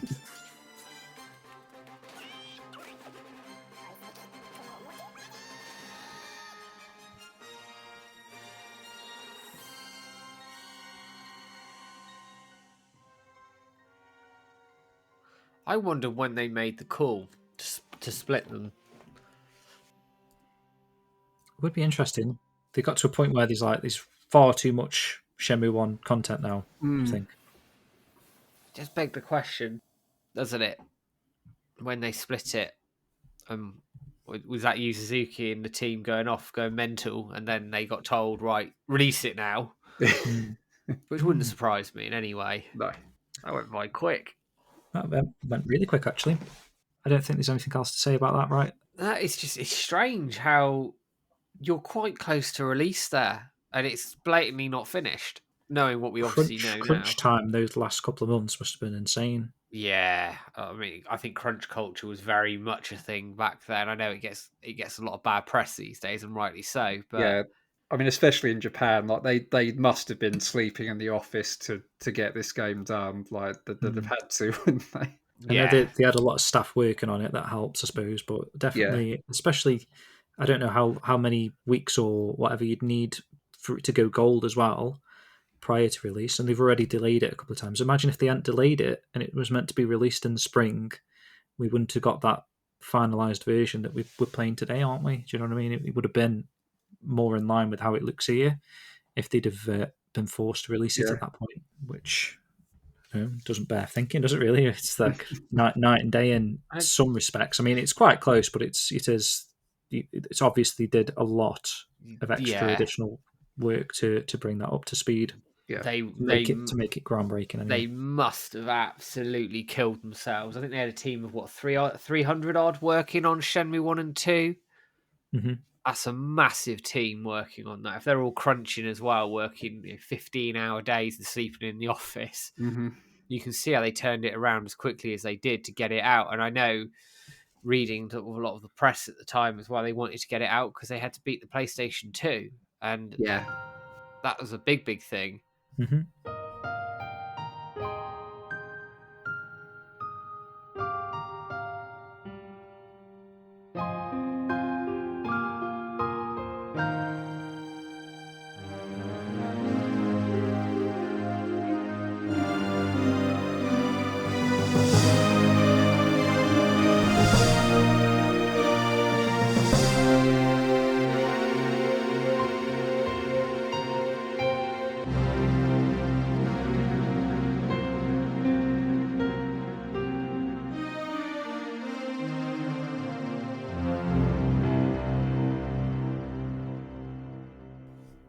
So that's the end of the Shenmue content, really. The article ends here. We've got a little bit of footage. It's this Tokyo Game Show bottom right of the article where it's that Network Jungle demo where Ryo's actually walking around. I think it is the Network Jungle. He's actually. I think it may have been at TGS. They had this demo showing what the Network Jungle is going to look like, maybe to encourage people to go to that. Which is a weird way of doing it. So at TGS, they've designed how it's going to look if you go to the Network Jungle place. Insane, isn't it? That was a few months later or whatever. But again, that's another little holy grail thing. I'd like to play that at some point, whatever that is. There is a bit of footage actually. We could have watched it, but it is in that timeline video. It's just as he's about to, it cuts actually, but he does pick up a controller, this bloke, this reporter guy, and he's about to play that Network Jungle stuff, and it cuts, unfortunately, because it would have been cool to see him walking around, but there is a little bit of footage of that. So damn. So we'll move on, guys. We're going to have another quick music break. This is my second pick now, and this is Shenmue 2 Unused 1.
Welcome back. That was Shenmue 2 Unused 1.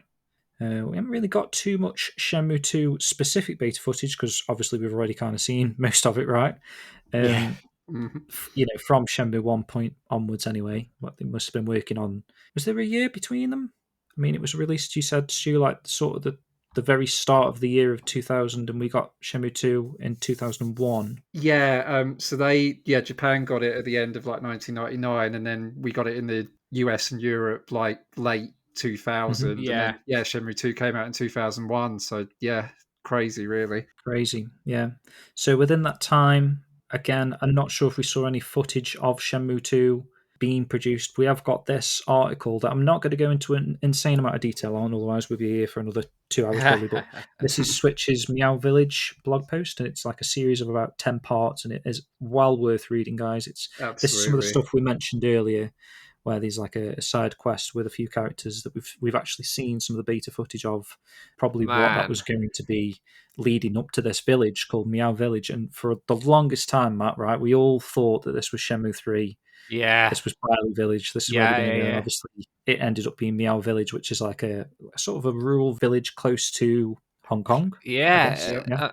It's mad, isn't it? I mean, for years, this was like, I'd consider it as a holy grail type bit of content here when you think of Shenmue things that we want to get released.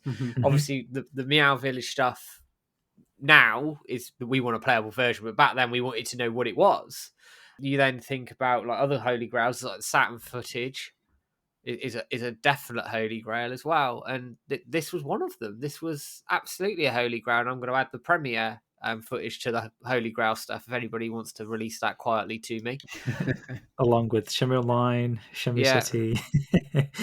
There's a lot of things actually we want now, but it's mad. But this, I mean, obviously came from the Game Jam beta with Lemon and Laurent and the team there really dived in on this and found all this awesome stuff in there, all the dialogue, how the story was going to play out. Landisi did a load of work on it as well. It was like Stu did. Yeah, Stu. I mean, I'm going to talk about that because Stu has gone into the whole Game Jam beta. I think it's probably the most in-depth analysis on the internet. I think so, which is maybe it turned out to be a good segue into that, Matt. If you do want to check out this MIAO Village stuff, definitely get on the Phantom Riverstone post. Yeah. We'll put the links below. I reckon we could do an episode on this MIAO Village at some point using this content. God, yeah. Like Matt says, you've got ripped dialogue, so actually the subtitles that would have been for this thing, you can read them all. It's really, really cool. It's like, when I was reading it, you can almost picture it in your head, can't you? It's like that amazing to see. So let's move on then, Stu. I'm going to let you take over a little bit now. So Matt's just mentioned this Game Jam prototype, which is what the dojo, along with Laurent, Lemon Haze, we acquired these prototype discs. They were sold at auction. We managed to win them. And obviously they came to the right kind of people because we managed to decipher them, get everything out there, and release it to the public. And obviously you were one of the people that ended up picking the game up, delving deep into a lot of the investigation and what's changed, what's different. And if you want to take it away, what did you find? Some of your favourite bits as well that you found, perhaps? I as soon as I saw that come up, I just went all in on it and just did an entire playthrough of the whole game because, luckily all 4 discs of it were found and released. Which is just amazing. And I did make a point of using the Yu Suzuki model that was found, and Lemon sort of made a mod where you could play as that as by default. It's basically Yu Suzuki like in Ryo's outfit, and they gave him a bit of extra weight as well, which is a little bit cheeky. I did the first time I played through it, I used Yu Suzuki, and it's just so funny. I mean, it's worth playing through as him, like just to when Ryo's in the Ghost Hall building, and then he gets all the way up there, and then Ren turns up and he said, I found the key for the elevator. And Ryo just like has this face, like seeing that as Yu Suzuki. It's so funny. So I made a point of doing that. I'd love to have seen Yu Suzuki's face, actually. If maybe he didn't even realise this was a thing. This is kind of like Easter egg material that someone perhaps did as a bit of a piss take, but I would have loved to have seen his face when this is on the internet all of a sudden. Yeah, absolutely. I sort of got made a few notes here on sort of my favourite bits and the stuff that I sort of came across. I mean, one thing that was really interesting, it sort of shed light on a lot of the strange like NPC stuff in the final game. So I'll sort of refer you to my Shenmusings blog and also the website that I put up about the Shenmue 2 Game Jam Beta. There's an NPC in particular that I ended up calling her the Phantom Tea House Lady. And if you read the article, that will sort of shed light on why. Playing the beta, it's sort of like, so she was meant to be there. Obviously, something must have gone wrong when they put the final build together. I just think that's really interesting, like stuff like a bug that. Or something. And it's thinking like, so in that prototype it was working properly, but then obviously something went wrong. So it's just fascinating to see stuff like that. And there's a few sort of quite amusing things as well, like a lot of the signs are sort of have quite dodgy translations still, like, it still needed to be refined and sorted out. Like the stargazing point in Kowloon, which is one of the street fighting arenas, the sign says like the stir to see place, and the stars spelled like STER.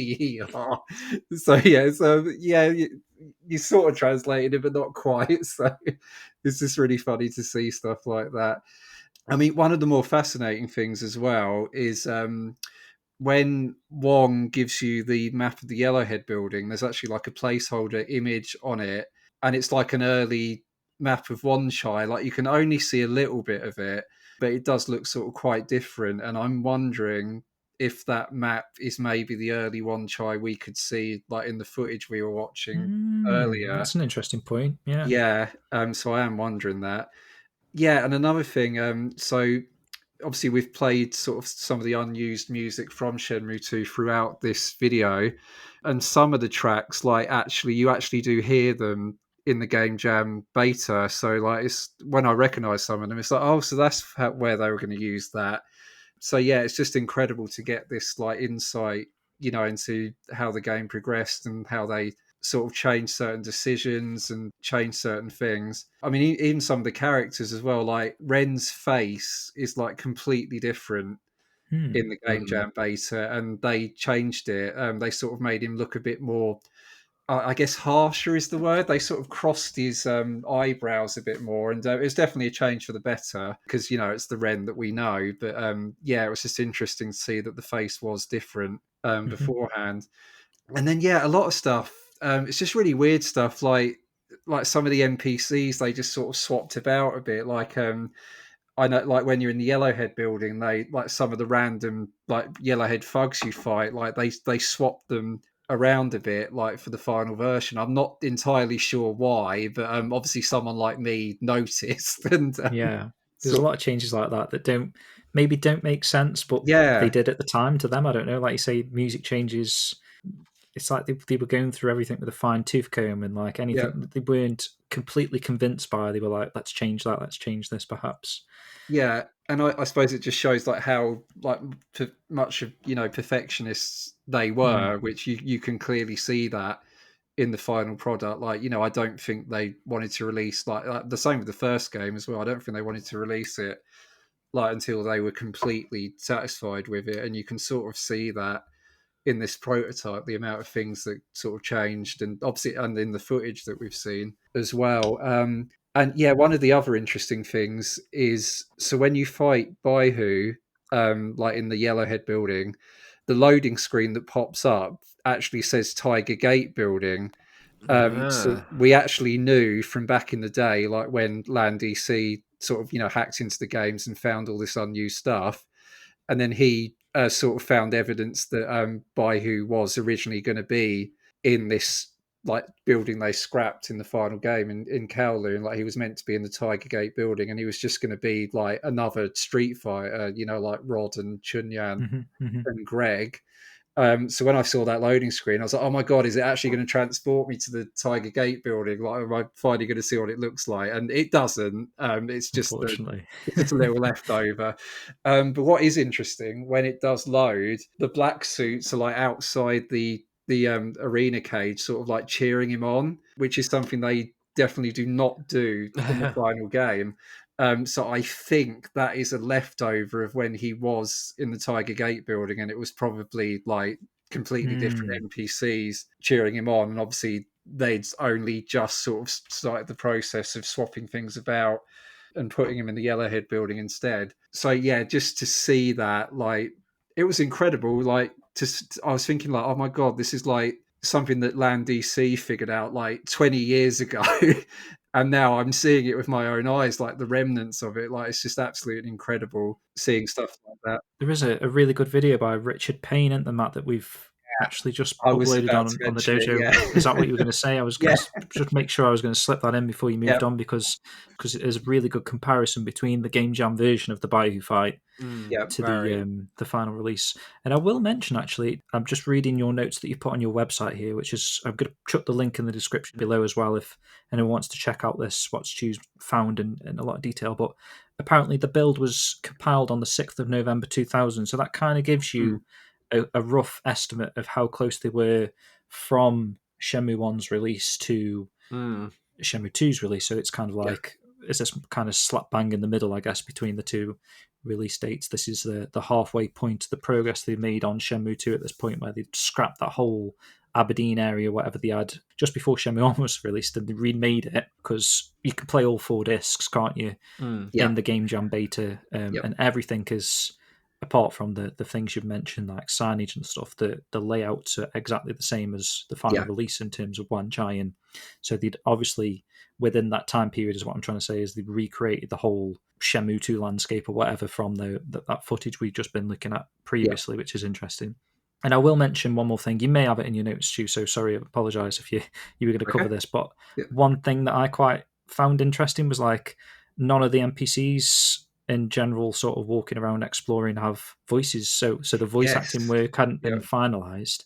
And actually, in some of the cutscenes, the audio, the voiceover is so sort of rough. It can only have been done by perhaps the people that were working on the game, which is interesting. So they had actually hired proper actors, and they did a fairly decent job, I thought, as well. Just between themselves, like voicing the characters for, I guess, just to kind of have a feel for how the scene was going to play out. Yeah, like it clearly just sounds like it's random, like AM2 employees, like they're probably just, we'll do this as a placeholder before the actual actors come in, like just to make sure that that the timings are right, I suppose. Like I guess that's why they did it. Yeah, I will just mention as well. So you said obviously the build was completed on the 6th of November 2000. So this prototype was labelled the Game Jam prototype, and the reason that is because in April 2001, this was the build of the game that was shown off like at this show called Game Jam, which was actually I think there was only 2 of them, like possibly one 2001 and then 2002, but this was like a purely Sega sort of organised game show. They just showed what ended up being like the last Dreamcast games, unfortunately. But yeah, that's where it was shown off. So it is interesting because obviously the build they showed was probably a lot older than the build that they were working on at the time. But I guess that was just what was ready at the time. And yeah, so obviously, as I've said, I found some really interesting stuff in it, and you can have a look at the website to see just how insane I am cataloging all this stuff. But no, it was really fun, and I'll give a quick shout out as well to some other dojo members, because the Phoenix Mirror and Terry Soy, who I know sort of works with you guys a lot and does those completely impossible quizzes. You'll be glad to know he hasn't done one for this episode. So okay, I've pulled a quiz that's probably equally as evil, but not on Terry's level. Okay, that's good then. But yeah, he sort of they both sort of chimed in as well and said, "Oh, I noticed this, I noticed that." So yeah, I've included their stuff on the site as well and credited them. And honestly, it's just absolutely incredible. I'm so thankful to you, James, and like everyone else who was involved in like acquiring this prototype, because I absolutely love this stuff. And I think part of it stems from like I'm a big fan of Sonic the Hedgehog as well. Mm-hmm. And over the years, like a lot of prototype builds of these old Sonic games have surfaced. So yeah, it's always been something interesting, and I guess I always hoped one day that we'd find like Shenmue prototypes. And when I saw there was a Shenmue 2 one, and Shenmue 2 like is one of like, if not my favorite game of all time. Yeah, it was a monumentous occasion. Yeah, it was like Christmas for me. Like, that probably sounds really sad, but yeah, it was honestly, it was just amazing.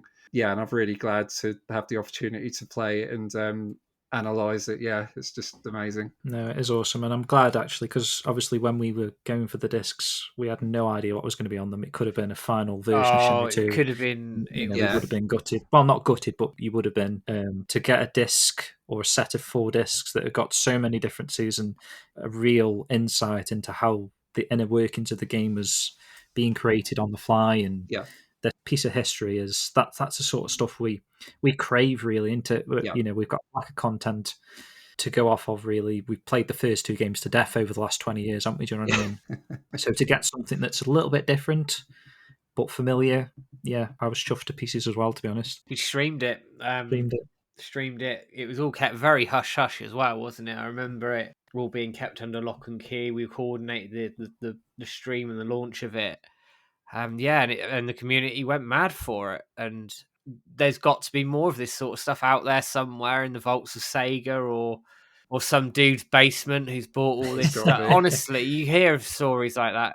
Like, honestly, sitting on it for himself. You hear of stories of people picking up this sort of stuff, not realizing what they've got, and then they clear their stuff out and sell it on eBay or whatever.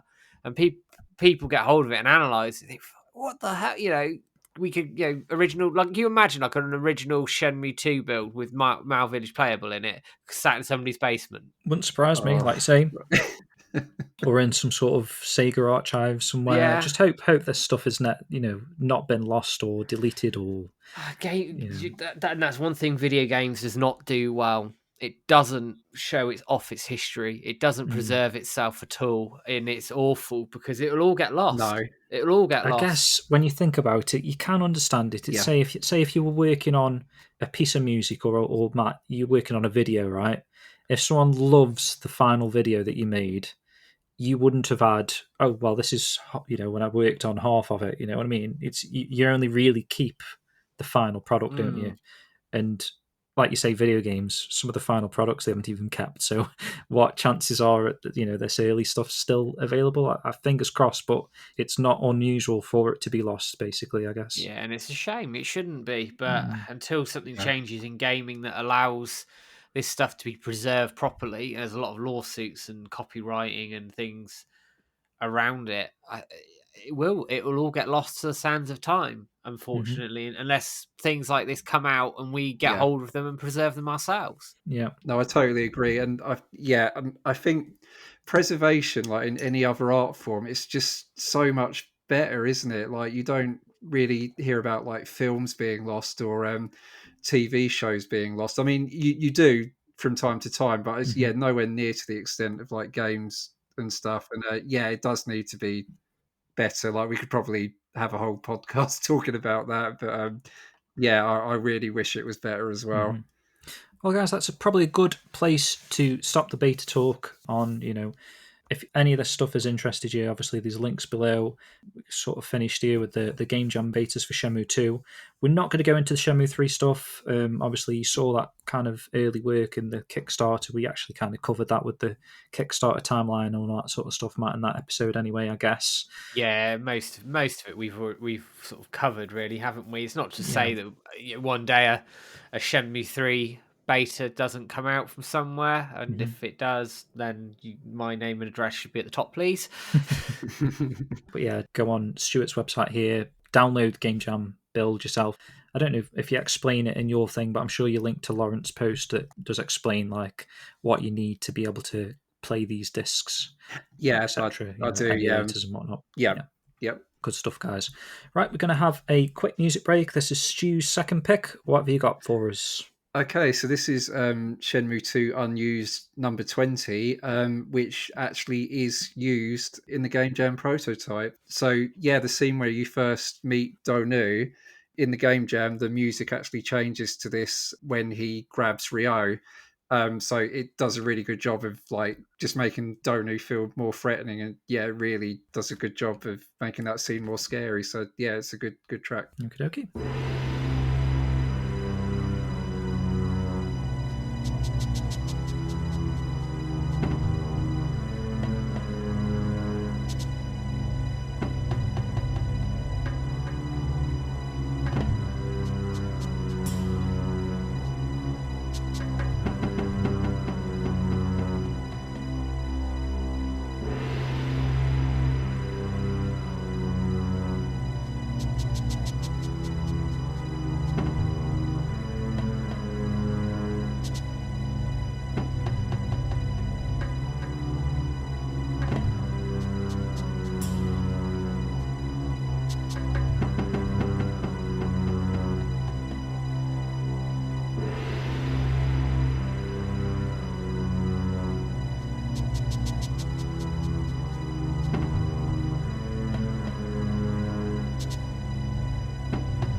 Welcome back. That was Shenmue 2's Unused 20. 20, right? Yeah. And like we mentioned, I have got a little bit of a quiz for you guys. You can work together. I think it's probably best if you do work together on this one. Okay. It's not from Terry, which again is a positive. After last time, jeez. I know, Jesus. I think, is this okay? So this is like 130, not 130 questions, but we're going to go through this quick. You've only got 15 minutes. Okay. This is a Shenmue's Characters quiz. This is off Sporkle. You may have done this if you're a big fan of Sporkle quizzes, Stu. I don't know. Hopefully you haven't done this one yet. Yeah, it doesn't ring a bell. Doesn't ring a bell for me either. Okay, cool. Right, so basically what I'm going to do, I'm going to give you clues of who the characters are, and you've got to try and fill in the blanks of who the character is. I picked this question actually because Stu's, obviously you've also got your Shenmue 2 character database, Shenmue 3 character database. I assume maybe you're more familiar with character names than most people. Yeah, whether from memory, but I guess we'll see. So we'll see how we get on, guys. Okay, so if you're ready, it'll make sense once we start. Okay. 3, 2, 1, go. Hazuki Dojo first, location, protagonist. Oh, that's Rio. Yeah. Yep, so I could just type Rio and it works. Protagonist's father. Oh, wow. Oh, wow. Live-in student. Looks odd. Yeah. Works, yep. Live-in housekeeper. Ine-san. Mm-hmm. Yep. Friends in Japan. Works at Ida Florist. Oh, Nozomi. Enjoys working on his motorcycle. Naoyuki. Yep. Wears a yellow jacket. Ichiro. Yep. Studying to be a teacher. Oh, Noriko. Yep. Seems somewhat cold and harsh. So that again, cold and harsh? Yep. Seems somewhat cold and harsh. Eri, yeah. Yep. Works at her father's barbershop. Miki. Yep. Antagonists in Japan, so the high-ranking member of the Chiyu Men. That's a random way to describe it. Say it again. The high-ranking member of the Chiyu Men. It's going to be Landy, guys, surely. It's the way it's got to be Landy. Yeah, it's the way they. It's the way it's it was the Japan explained. part that confused me. Yeah, threw me completely. Well, it's antagonists in Japan, and this is the set of them. Okay, the Okay. low-ranking member of the Chiyu Men. Chai. Let's try him. Yeah, it works. Always wears shades and a black leather jacket. Oh, Charlie. Yep. Leader of the Mad Angels. Terry. High-ranking member of the Mad Angels. Pedro.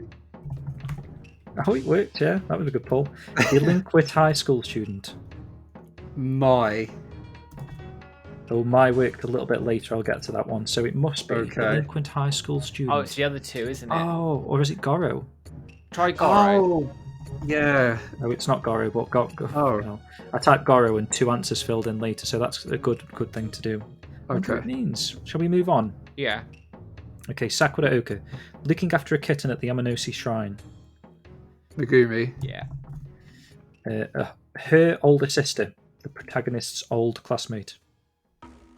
Oh, what's that bloody name? Mayumi. I might try and help you guys, actually. A younger classmate at the protagonist's high school. Oh, Yuji. Yuji works, yeah. Hurt his back on the day in an incident. Oh, it's Yagamashi. Yeah. Is it sound or tap that? Oh man, how do you spell Yamaguchi? I thought it was Yama. Is it Gucci? Yamaguchi. It's Yamagishi, yeah. Yeah, we got it. Owner of the candy store. Oh, Setsu Abe.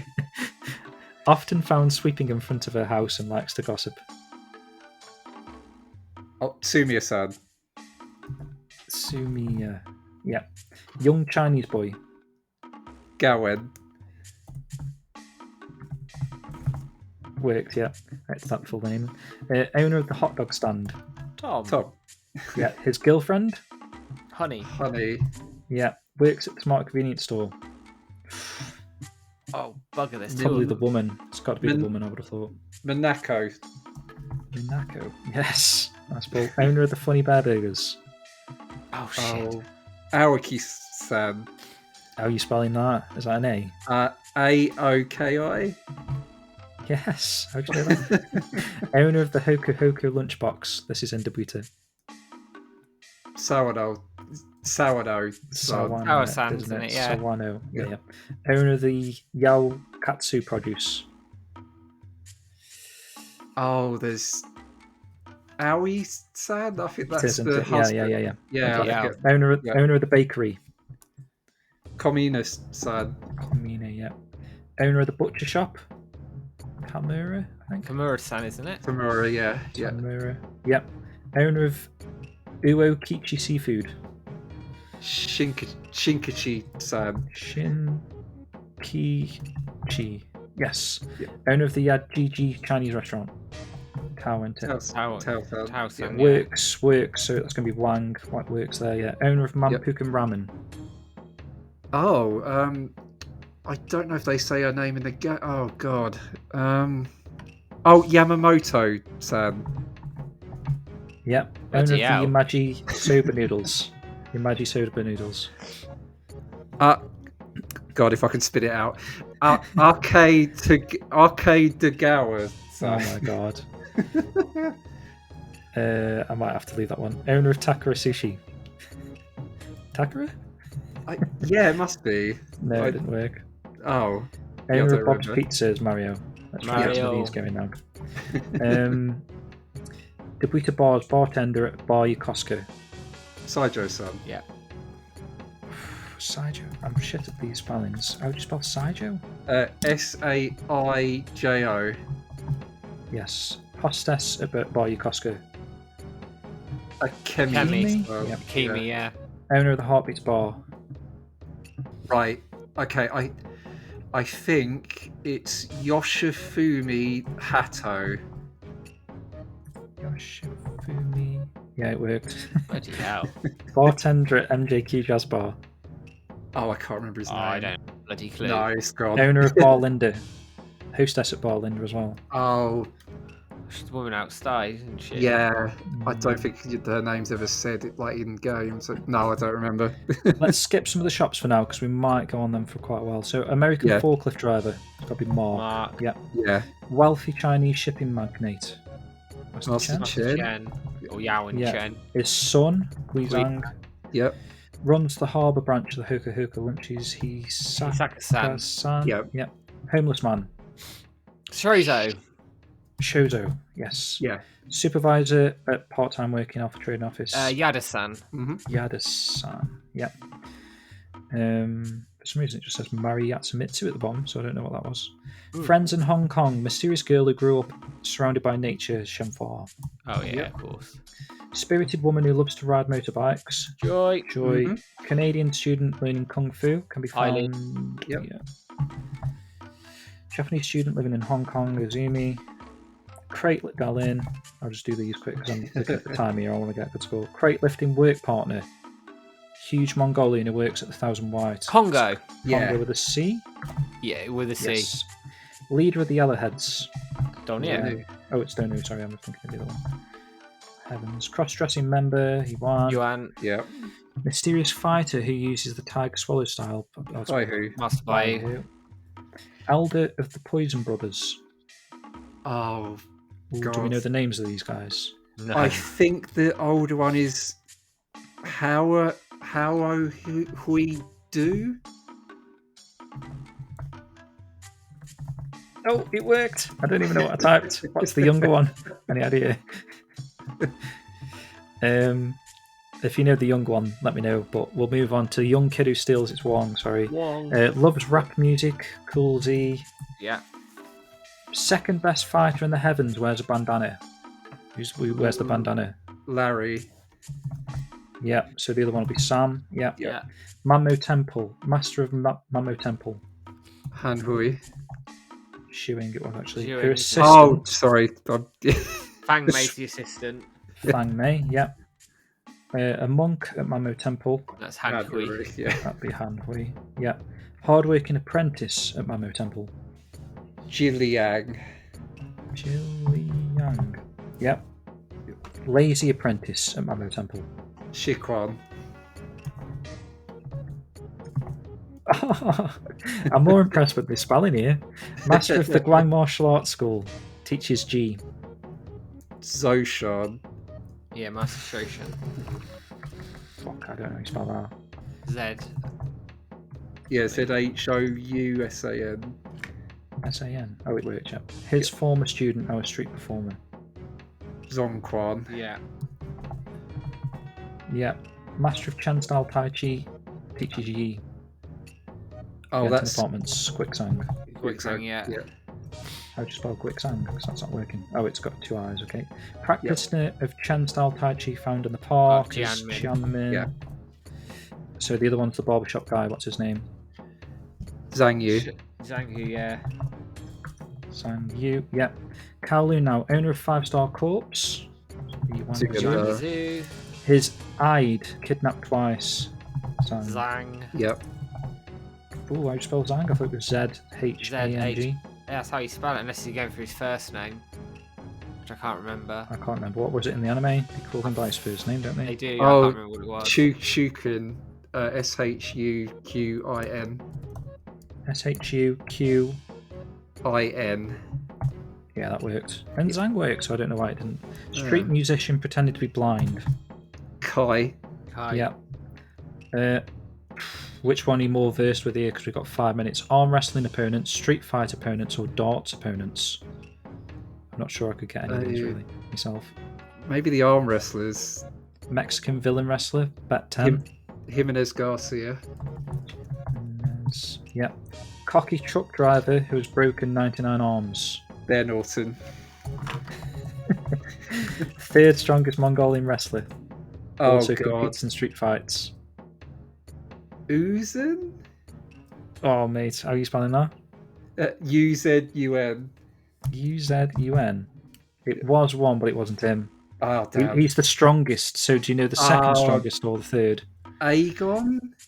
A-G-O-N? Yeah, that works. He's the second one, so we need the third one. Nadam. Bloody hell.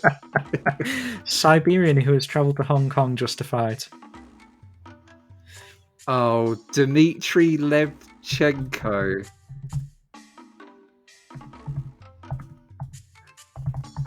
Oh, I don't know. Have I spelled Dimitri right? D-I-M-E-T-R-I. Oh, I think it's D-I-M-I-T-R-I. Okay, that worked. Strongest arm wrestling. Strongest arm wrestler, apparently a dancer. Dory Gordy. Dory Gordy. Should have got you to tap these. How are you spelling Dory Gory? Dory Gordy? So it's Dory's D-O-R-Y. R-Y. Okay, it worked. Yeah. Rugby player who arm wrestles when he's not training. Gustenheimer. Gustin's not working, how do you spell that? Oh, it's worked now, yeah.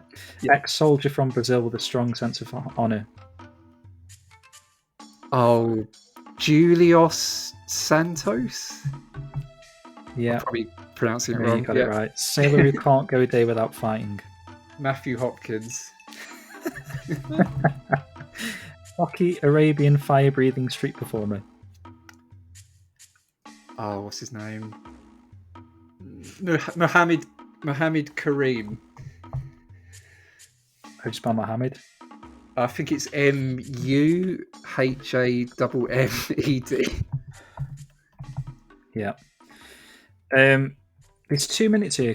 If I pause the clock, can we just keep guessing? Because, hang on, quiz pause, resume. No, it won't. Oh, you can pause it. Okay.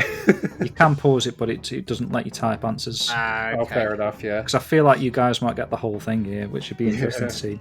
So we can carry on, I think, after this. Yeah. Street fight opponents. So one of Kowloon's 3 elite street fighters specialises in wrestling. Greg Moore. Yeah. Yeah. One of Kowloon's 3 elite street fighters. So let's go through them. So it's Rod Stunt, and Chunyan. Yeah. Typing. Chunyan, got it. The last wild man on Earth fights at Beverly Hills Wharf. Oh, what's that hairy dude name? Ren. It's Ren Yan or Yan Ren. I can't remember which way around it is. Yes. One-eyed man fights at the stargazing point. Zhou Hong Kong. Zo. Z-O? Z-H-O-U-H-O-N-G. I think that's all one word. His first name. I don't even remember the spelling. Master of the Iron Thrust style fights at the former factory site. Hang Quinn? I don't know. It might just be my spelling. H-A-N-G. Q-I-N, yeah. It's not working. Oh, okay, I might be remembering that one wrong. Master of the Iron. It might be Q-U-I-N. Hang Q-U-I-N. Didn't work, no. Oh, okay. Never mind. We'll see when we get the answers if you got it right. Master of the Iron Head style. Oh. Fights at the construction base. Dong Shan Su. Yeah. Master of the Acrobat style. Fights in Thousand White Quarter. Jiang Zhou. Jiang Zhou. I'll leave that one. I don't know how you spell that one. Passive raid. Master of the passive raid style. Oh god. When Yuan Ma. Right, what I'm going to do, you've got 93 out of 130 within the 50-minute time, which is insane to be able to say the questions kind of, and then get the answers and then me type. So I'm going to see how many more of these you get right. So let's carry on where we were at. So what did you say was the Master of the Iron Thrust style?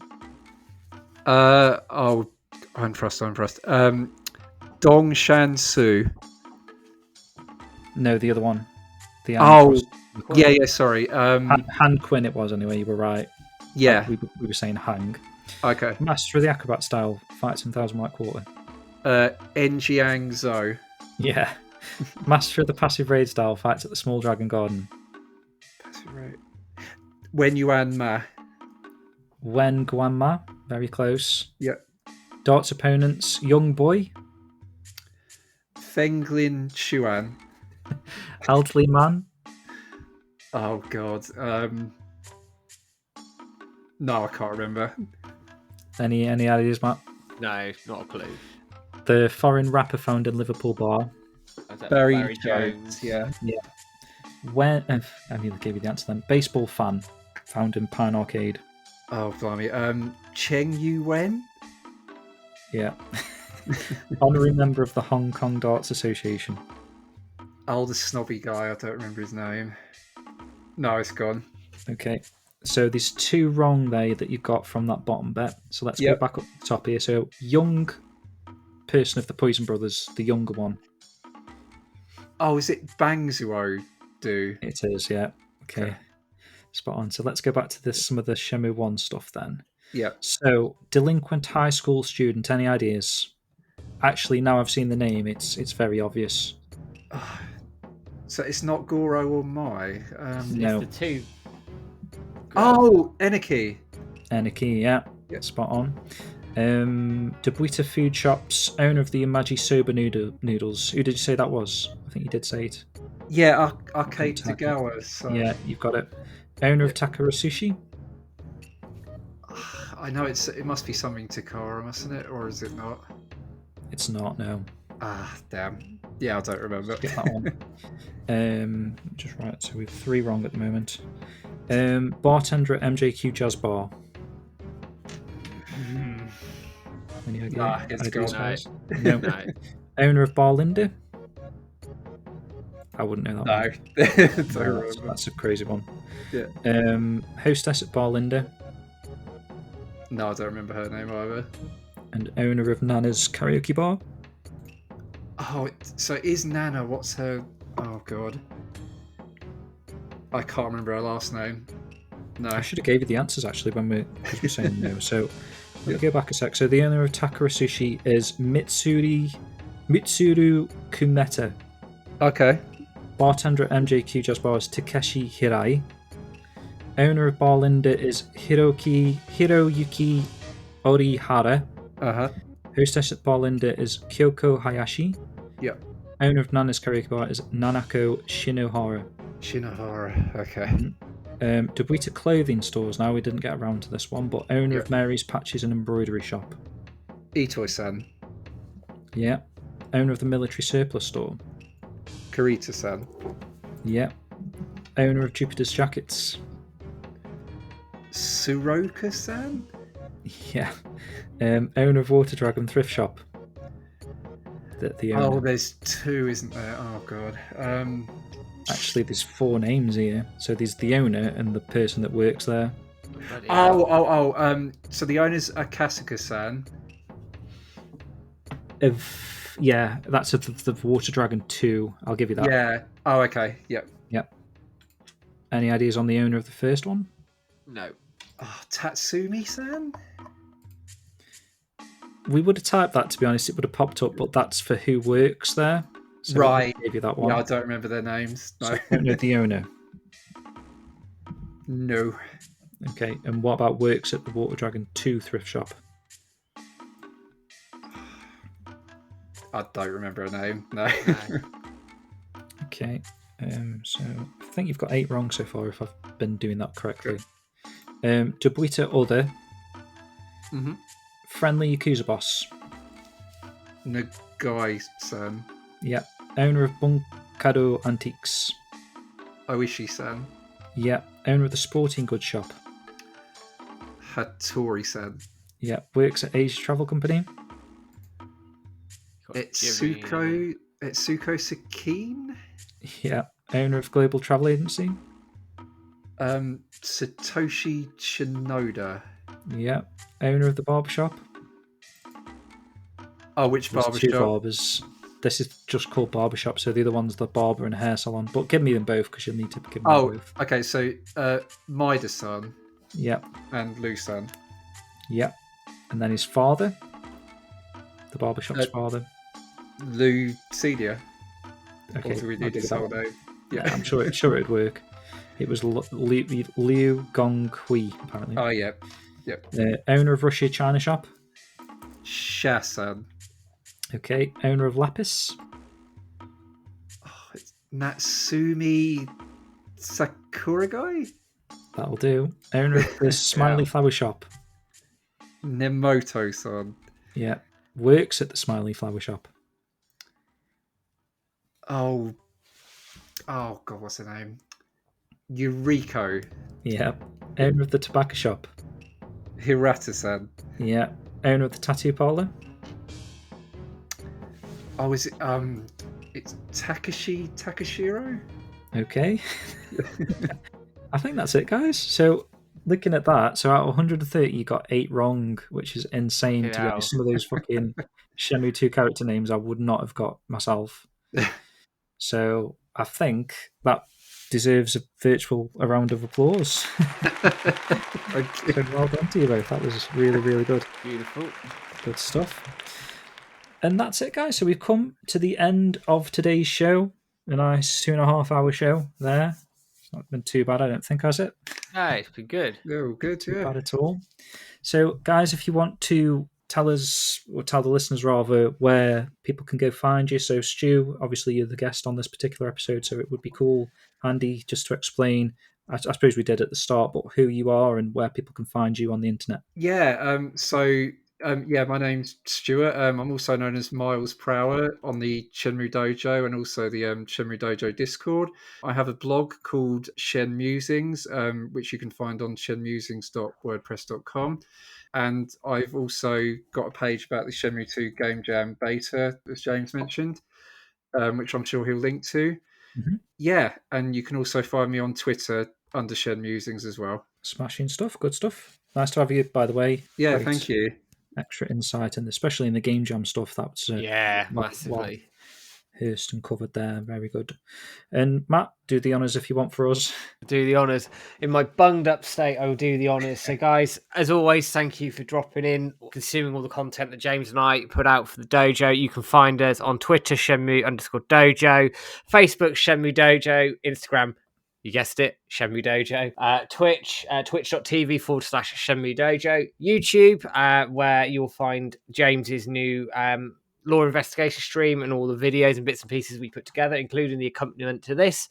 It's Shenmue Dojo VOD on YouTube, and I don't know if I've missed anywhere else, but we'll put all the links in the description below. And guys, thank you as always for tuning in and enjoying the content. Good stuff, Matt. Yep, thanks so much, everyone. We're going to end the show with Matt's final music pick. Can you remember what it was, Matt? It is from Shenmue 2. And it is called Unused 6. Good stuff, guys. Take care, everyone. We'll see you on the next one. Everyone, guys, take care.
Ah, look at the time.